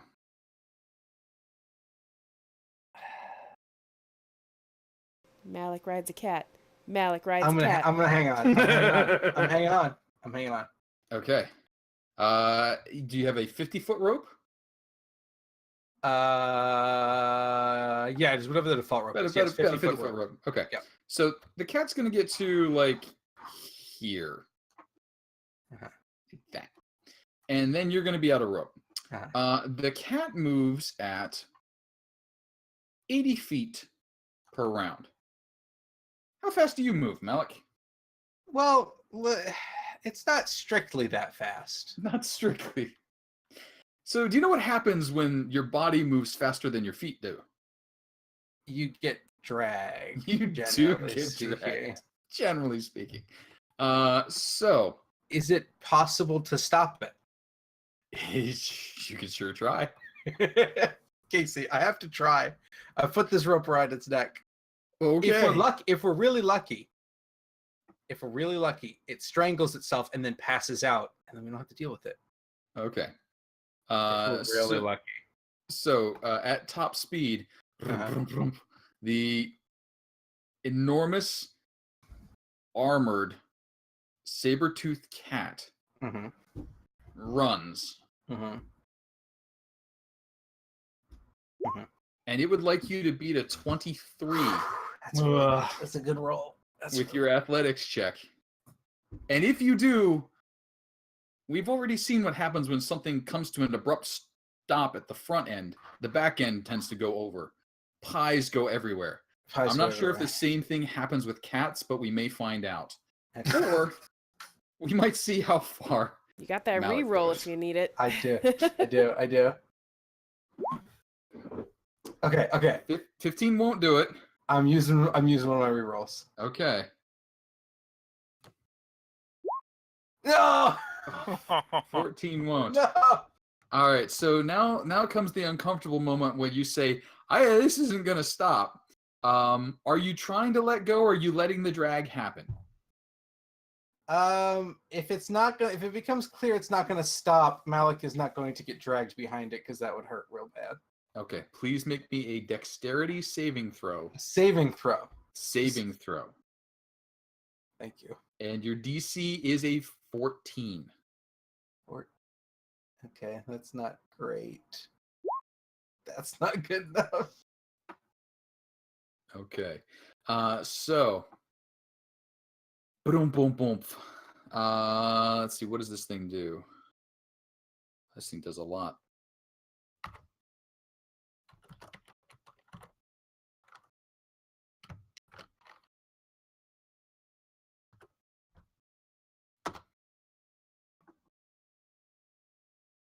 Oh, take your time there, dice roll. Malik, you take 9 points of damage as you are dragged along behind this absolute freight train of a beast. You bang off of stones, you roll around on the ground. Eventually, the rope comes free of your arms and armor, and you just see the cat destroy the tree once it catches up. As it's running, is anyone else doing anything? There was an entangle held. There was some other things. Or are you guys letting this poor tree get mauled? I mean, the tree is the lesser of the two evils. I'll give chase on Wolfback, but I'm not like attacking. I'm just gonna see where this goes. And Yeah, like you'll follow on her stubby little legs as fast as she can go. But well, she's as fast as the rest of you now. Yeah. But so rolling along. I'm just following with as well because it's clearly tied to the tree. And as soon as the tree stops being mauled and it turns into a different direction with kind of that "I'm going fast now" intent, then I will launch an entangle. Okay. The tree is fucked. There's nothing around it. It just gets slashed. It gets all wrapped up on it. It gets the hind legs up and kicking. It gets the mouth on it, like and shortly thereafter, there's just shreds and a few more pieces of cloth stuck in the teeth of the armored saber-toothed tiger. It then drops down, licks the back of its paw, and looks like it's about to start heading south. Kira, whose clothing was that? Did I recognize the person that I asked for a shirt from? Did you stop to look at his face, or were you just staring at his shirt? Well, I would imagine that I would know, like, if I saw them before, and I was out of breath, but I wasn't like delirious. If I had ever seen them before, I'd imagine I'd recognize them. Otherwise, probably not. He was one of the men who have been at the camp, though I don't believe you really met anyone except for Lavash, Arabelle's father, and Aragel, her uncle. Yeah, I would just say, like, I don't know, dude that was nearest to my face. He was from the Vistani camp. Where this thing is now headed. Yeah, noted. All right. And it's got the stretched out sort of position. The tail's starting to twitch. It's probably going to start moving real fast real soon. Can I... I should have moved up here. I'm going to be up alongside this. Would I be able to... Do you think I could beat this thing in a foot race? I mean, not me, like, but on Wolfback. Probably on par. I don't think a warning is going to help. Balto moves about 40? Yeah, I believe so. Okay, so you would imagine those two are about on par. Because my concern is if he's looking, I mean, if this wasn't, unless you happen to get the exact right person that he was looking for, which I highly doubt, this seems like this may be a general vendetta against the Vistani camp, and that's not good. Yeah. All right. If it was a specific person, it would be one thing, but We don't need this Yeah, thing going but in there. And can you? Let me ask you guys a Vistani quick are question. human, right? Wouldn't they just smell like human? I mean, Vistani are human. But they probably have a particular scent. They're not from this land. They eat different food. They say Yeah, themselves. No, they brew Melody- all sorts of stuff. They offered us stuff to get through the fog safely. Like, they smell funny. It was weird. Yeah. weirdo. I'm sorry, Vistani smell like patchouli. Like 100%. Okay, come on. That's just now you're just being. Come That's on. yeah, that's just like racist or stereotyping. Yeah. That's Yeah, just says like the person your who put a opinion, noose man. / collar around the cat. What he needed? What are you advocating? He should be uncollared? That seems more dangerous to me. All right. So if the others would add themselves back to the initiative order, oh boy. Like, I don't really have it out to kill this cat. Seems like a good I mean- friend to have, but Oh, that's what I wanted to see. Although thought I was rolling for Balto there. I guess not. Balto came up 22. Oh, it says. Oh, because that's right. Because it's on. I'm sorry. I looked over at the chat window and I forgot yeah. it just shows my thing on there, and I'm like, yeah, okay, 22 is good. That's what I was hoping for. All right. So let's see here. What we got? I gotta- Thara, are you on there yourself yet? I'm rolling right now. Okay. So a 17 for me.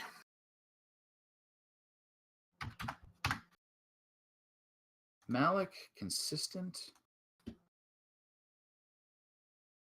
All right. So, Balto, you guys are all within 10 to 15 feet of the tiger at the moment. Balto, what are you doing? Oh boy. Okay. God help me. Here we go. Thara is going to kind of give him a nudge and a nod, and he's going to take off at high speed, like full on sprinting down the trail towards the camp. Okay. Double movement. So, it'll be Yep, 80 double feet. movement. Harder if we have to. If I need to make con checks and get exhaustion, so be it. Okay. So Balto takes off running. Kira, With how I don't know how far down we would get. you Yeah. guys are a ways away, so you're 1,000 feet away. So in 10 turns you'll be there if something else doesn't happen. Kira, not how I expected this to go.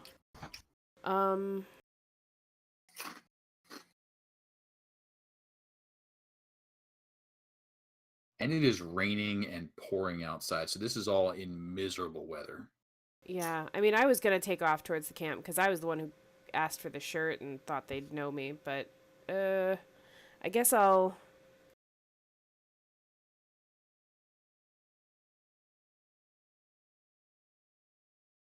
What is this space like right through there? Is that like a tight space? The forests are very dense, but it's it's a path that a cart can get down. So it would be hard to block it with, less than 4 or 5 people. Like if you all lined up, you could probably block that path, but it's a good 15 feet across. I really don't want to get in Yeah. between a giant cat and its prey. Okay, I will move over this way and just kind of look towards Malik and Izzy. Do they look? Well, Do we it's look what? Do you guys look like? Never mind. You know what? I don't give a shit. I mean that in a Okay. nice way. I'm just gonna.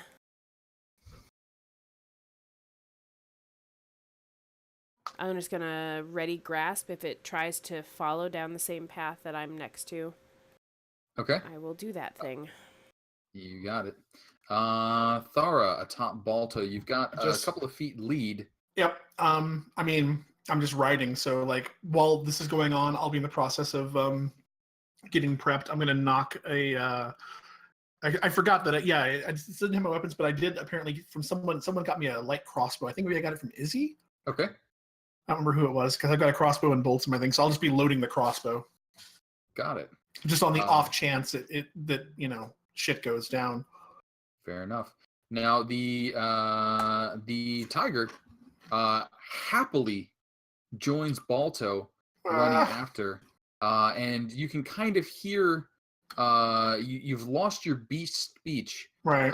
but you can hear, based on the just noises it's making, that it seems to be enjoying running with a pride or a pack. Oh God, no, this was what I was thinking of. Think, hey, all in. Oh boy. You guys played together. Okay. Now you can go Okay. play together. Okay, that's fine. That's fine. I have a plan. Okay. So that triggers my held and wand of entangle action. okay. It's a so- DC 13 strength, and I'm putting all the difficult terrain in front, like Okay. towards the camp. In front towards the camp, and the range on that is, or the radius on that is. Do you happen to have that It's entangled? a 20-foot square, and I have to be, I think, 60 feet. Okay. So you're gonna try and drop it between Thara and the tiger. Yeah, so it's gonna start with a 20-foot square, with the tiger being on like the very end of it, and then it'll Mhm. have 15 extra feet of difficult terrain You if got it gets out of this, which I'm assuming it will. Tiger would like to, and that is a 14 strength check. You said. Yeah. Ooh. But the DM's got an extra D20, and he's gonna You use it son of a now. bitch. Oh, Woo!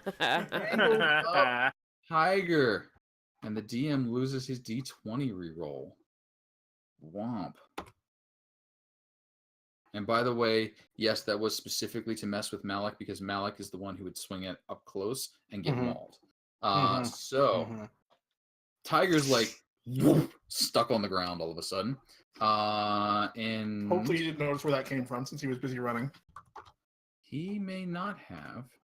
I just need to check one quick thing.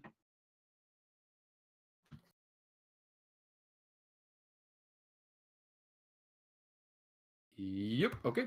And then Darvin, your turn comes around.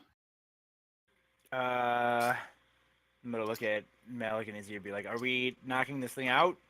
Like, because if it gets into the camp, like, there's gonna be lots of dead people." Seems like a good idea to me. Okay, that's what we're gonna do. All right, and Darvin, what are you doing? I mean, stopping it from getting the camp is the priority. So I guess I will ready the Wand of Entangle again. If it breaks out of its restraints, we will recast Entangle. Okay. Because everything else that I do is magic damage, and that might actually kill it. Got it. Izzy. Well, first off, she's gonna go check on Malik and make sure he's okay after that whole rope debacle happened. Malik would be having stood up after that. Would be, I'm fine. I'm fine. He's gonna check anyway. God damn it, you're her stupid little brother. And he's like brushing dust out of his armor, like adjusting his helmet. And then just like slap him on the ass and like, come on, just like start heading down that way. I'm going. Okay.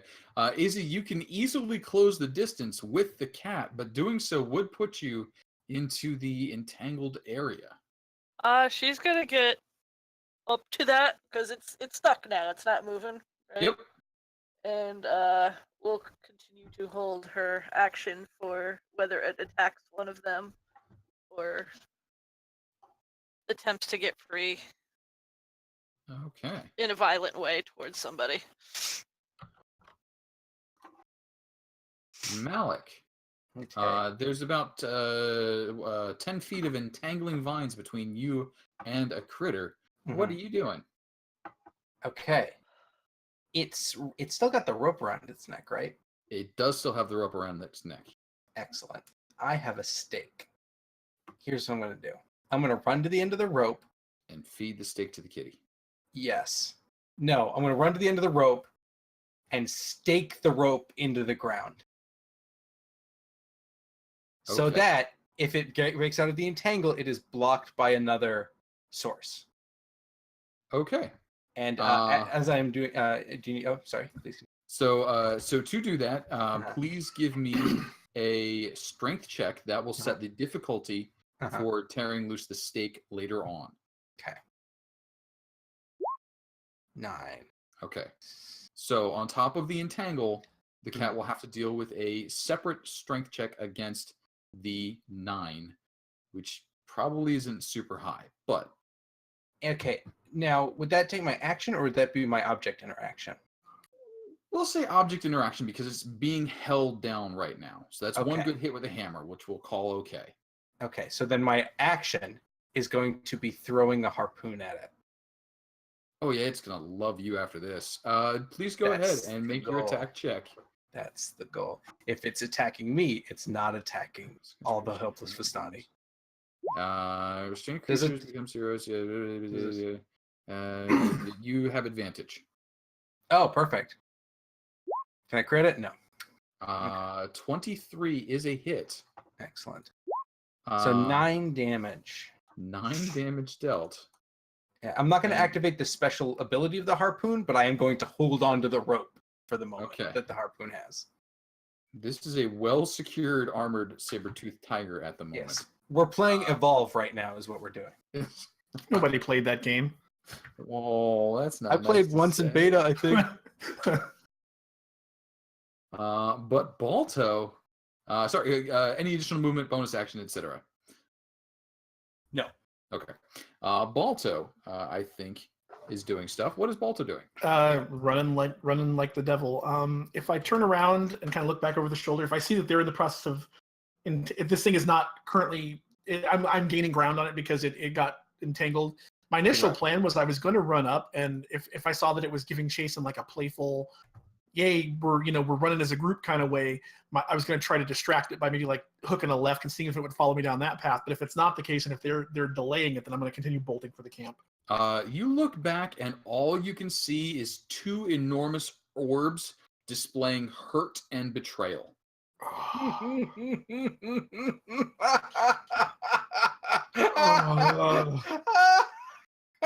First of all, you shut up.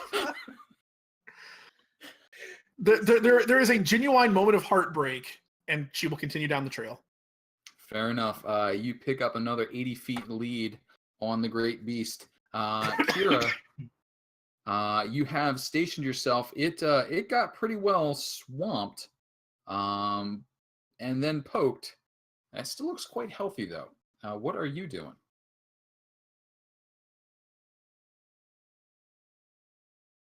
I really don't want it to end like this.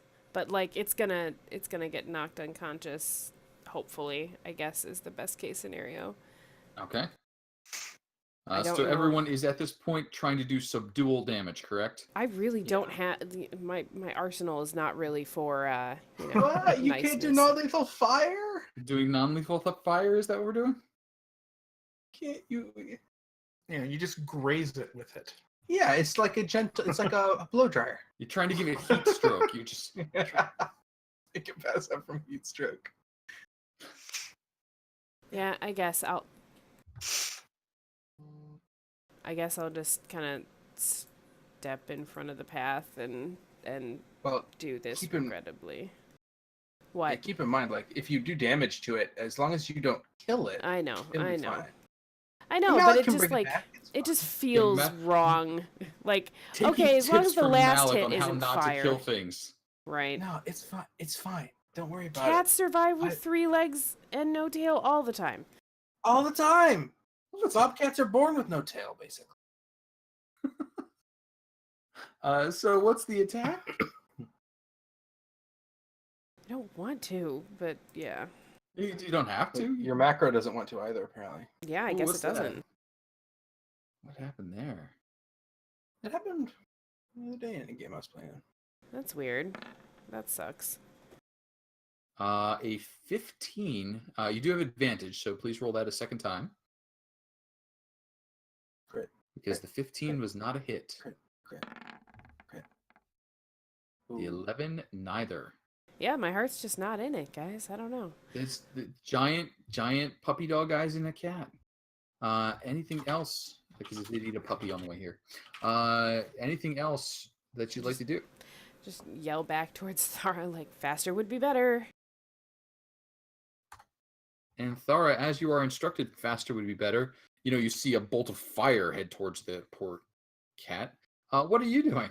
I mean, at this point, like I said, I readied a weapon, Yep. and I see it looks like they've got this handled. I'll just turn and lean down and tuck closer to his back to streamline us and keep Okay. pushing for the camp. All right, so that's going to bring up our armored saber-toothed tiger, who is going to try and shake off first the entangle that is restraining it, which it does not. That's going to prevent it from doing anything else other than kind of like meowing pitifully at you guys.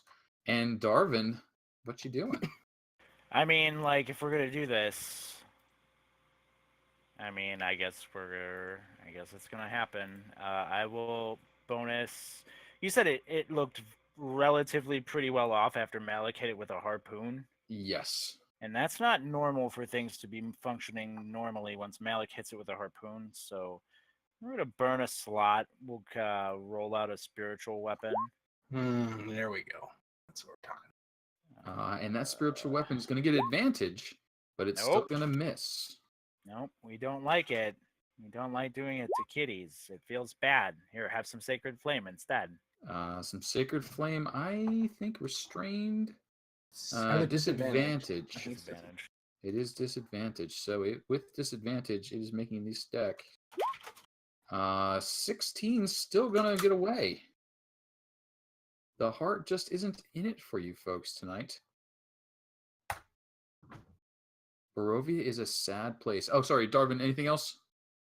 No, that's all of the things. That's it. And Izzy. I think they're too. Can't get close enough to it to try to calm it down. I mean, it just got stabbed in the ass with the harpoon.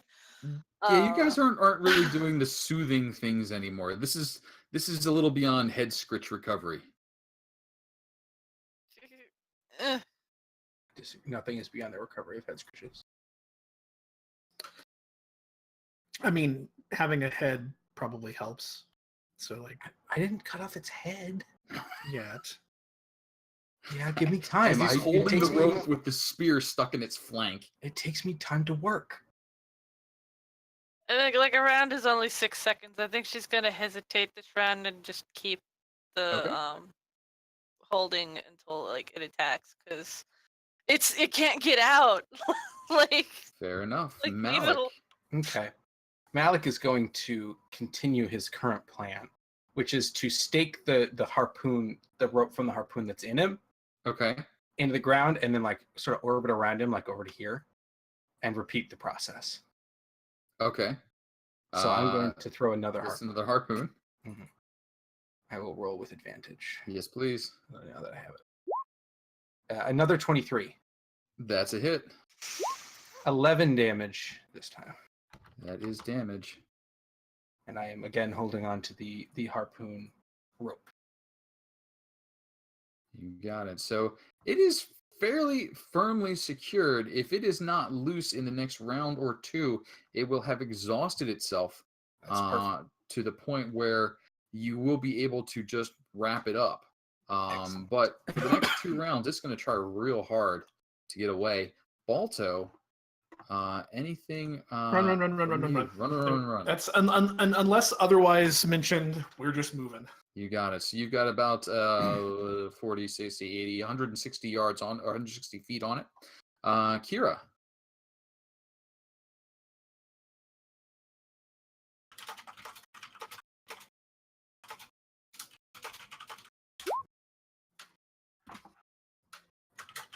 Earthen Grasp coming out. Just Right 5 where foot he is. unoccupied. Alrighty. And strength saving throw. What's your DC? DC 15. Strength he can do. And failed save. Successful does nothing? Or half as much. The hand is still there, but it's just like Hand is still there. grasping at air. Just swinging and missing. Any additional action, bonus action for you? No. All right. Thara, on back Same. of Balto. I mean, yeah, I'm moving on his move. I'm just hanging in there. You got it. I'm mentally like kind of running through my head of what I need to say when I get there. Okay, and Malik, did I get a strength check on the second stake, please? Oh, the second stake. Oh, yes. Thank you. Yeah, or, yeah, strength check. 12. 12. So I got a 9 and a 12 Correct. and a 14 on the entangle. So the entangle first. No. If you guys keep him down one more round, he will be exhausted. Darvin, what you got? Given the exhaustion meter, I'm gonna ready a wand entangle in case he breaks out of my entangle. Fair enough. Izzy. Same. Okay. Malik. Malik is going to stake this one. Okay. Strength check. Well, 9 again. Okay. Malik's a big fan of that number. And then he's basically going to run. He's going to run around in front of it and basically, with his glaive, prepare an attack in case it manages to get out of the 3 ropes and the entangle. Okay. Balto does the run. Yep. Kira, hand.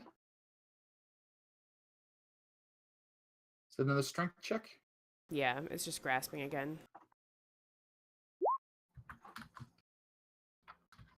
It can avoid the hands. It just can't get loose of this stupid entangle.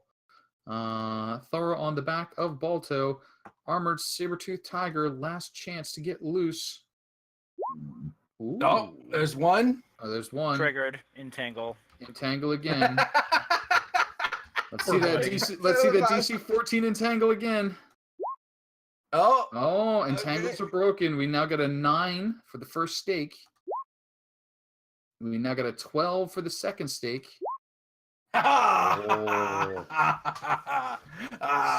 Staked down. It tears loose. It is giving it its all. Vegetation flies everywhere. One of the harpoons rips loose of its flank, but the others keep it settled, and you have captured the beast. We did it. Someone bring some rope over here. I'm out. Ugh, you and your rope. Look, I can't put the manacles on it. I would if I could. Have rope. I think All right. everybody has rope. So we're going to go ahead and drop out of turn order. I'm going to assume you guys call out to Thara and alert her to the situation. Do me a favor and somebody give me a dexterity check. Do not roll a 1. That will be tying up a really big kitty. What happens if you roll a 0? Does that just? I'm asking for a friend. That's not a 1, right? So That's true, and that is not a 1. So well done. You guys have captured an armored saber-toothed tiger that was running amok in the town of Vallaki. Done within sight of the gates and the walls. Reputation makes it up 1 more. You have saved the Vistani camp from what was probably going to be quite a bit of a mess. yeah, that thing would have caused some issues. Guys, we're getting really good at this thing. Now, hypothetically, Mr. DM, sir, Mr. DM. as I adopt Sean techniques, just saying, wondering if there, hypothetically would be possibly a chance of maybe ranger bonding with this thing. It's worth noting, Rob's asking for a friend. Yeah, Rob is asking for asking somebody sent me a DM on Twitter and asked Right. if their Right. character in the situation would be able to do that. Uh-huh.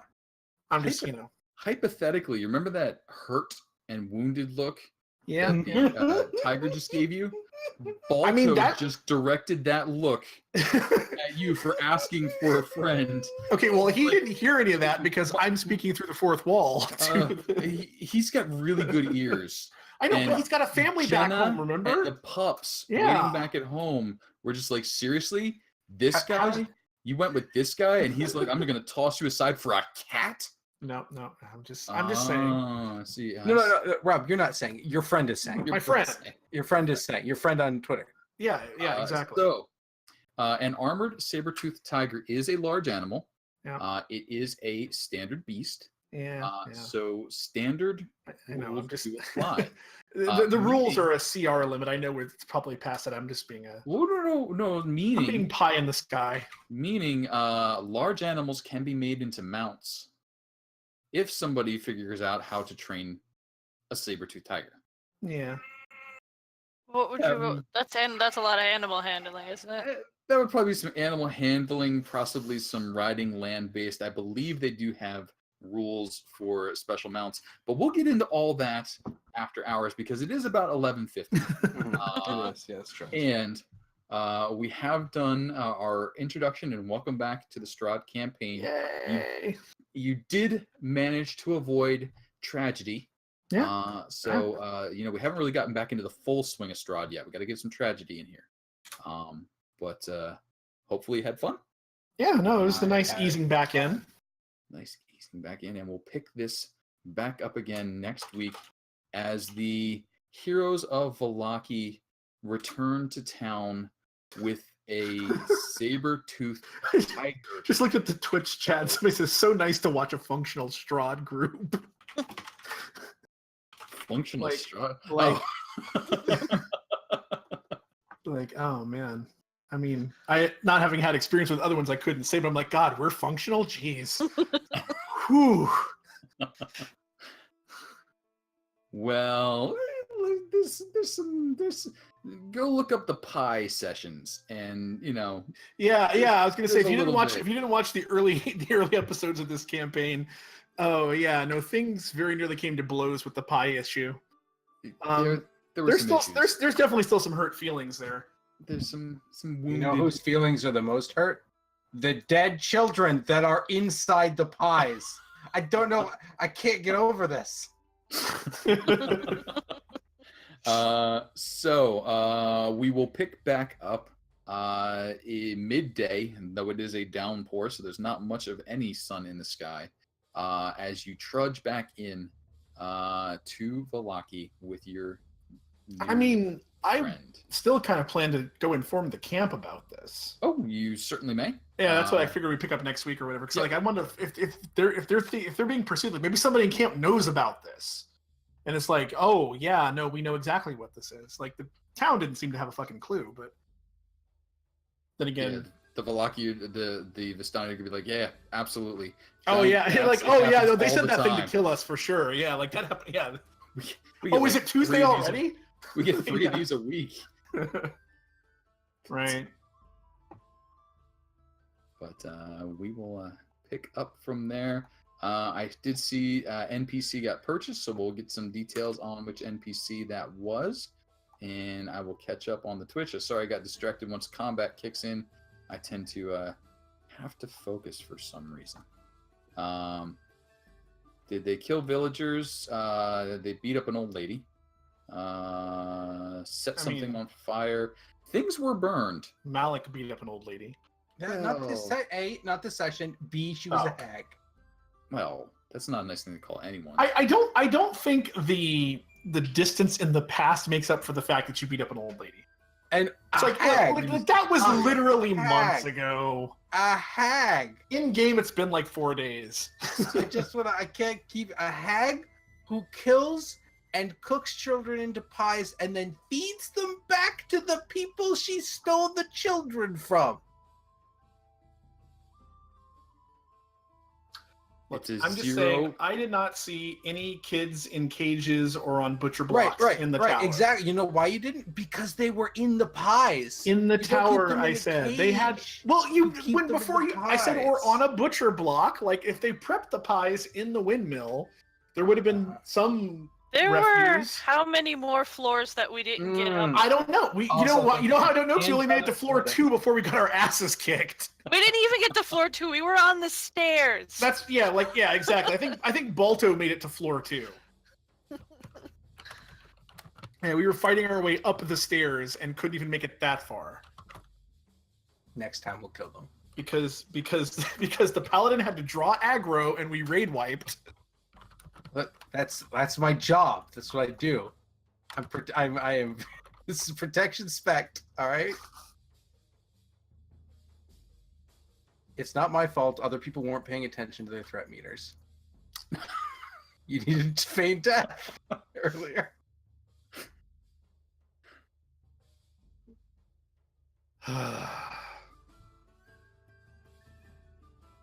Yeah, this is gonna be fun. All right. Let's see here. Anything I am forgetting? Nope. I think I'm all good. Sean, buy it. It's Oh. Hey, Casey. Yeah. I was just wondering, for a friend of mine. for a friend. For a friend. Someone who DM'd me on Twitter, even though I don't have a Twitter. Well, you should get one. Do we happen to maybe level on tonight? Do we level? Your friend leveled. That's good. I don't have any friends, Casey, so can that level go to me? No, it doesn't. No. Can I take that level? Can I just have a level up? I get a really cool ability at level 7. That would be really cool to have. Yeah, but no. I mean, you guys killed one. They didn't even kill. Well, you captured. We will give you credit for. Yeah, I feel like that's harder. We resolved non-violently. Mm-hmm. There was no violence when I threw those 2 harpoons in. 100% a non-violent harpoon. Okay, to be fair, we did a lot of attempted non-violence up until the harpooning. That's true. They are cruelty-free harpoons. Right, cruelty-free. Yeah. Accurate. But unfortunately, that armored saber-tooth tiger was only worth 700 experience, which was divided between a lot of people. I mean, all those guards helped out. Those guards didn't do anything. All the townsfolk. Did they really? The fellow who donated a shirt to the cause. Huh. I see. Damn shirt donators. How much do we get for the festival? Yeah, we did the festival. We killed a wicker sun. Killing the sun has got to be worth some XP. You did kill a wicker sun. But so everybody gets 5 XP for that. A lot of people at that festival, and it all got spread around. I mean, yeah, Itzik's really the star of the show. He handed you the torches. He was like, "Let's kill the tiger." You're like, "No, we're gonna do something weak." And he's like, "I got fire," and you're like, "No, we're just gonna, not do the whole Strahd thing. We're just gonna be like, yeah, we're going to treat this like a normal thing. So now when the demon kitty turns on you, you're all going to die and be like, oh, we didn't know it was a hag kitty. Because, so nobody checked it for being a fiend. It's like the one time Malik didn't do that. I actually considered it several times, and then I'm like, no, I'm not going to worry about it just yet. Secretly, that's where Gantha polymorphed into a saber-toothed tiger. Oh, then you were scritching her head the whole time. She's like... She likes you, Malik. Fooled. But no level today. Maybe level tomorrow. We'll find out. No, I mean, we did literally just level before we restarted this. No, I know that. I know that intellectually. Yeah, I know. But it's the ritual. Requires scrubbing. Yeah, exactly. Fair enough. Let's see here.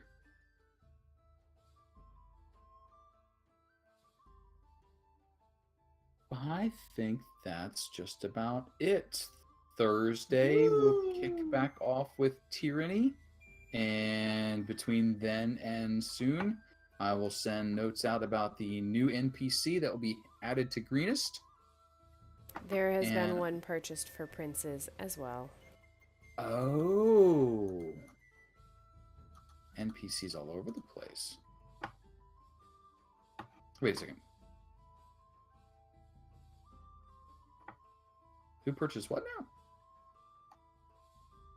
So Craig purchased one to use in the Tyranny game, I believe. I mean, if Greenest is the same either way. Greenest is the same either way. So then two Tyranny, Greenest, Tyranny and I Princess guess. are, yes. Craig bought 2? No. Oh, who bought the other one? Who indeed?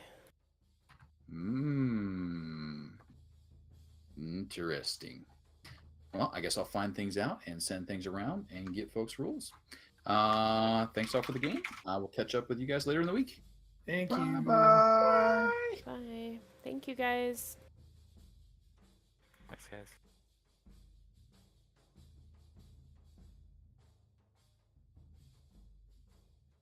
Oh, Sin and/or Kyle, are you still here? Yeah. Yeah. How? So, I know that you guys have like different overlays for different games and stuff.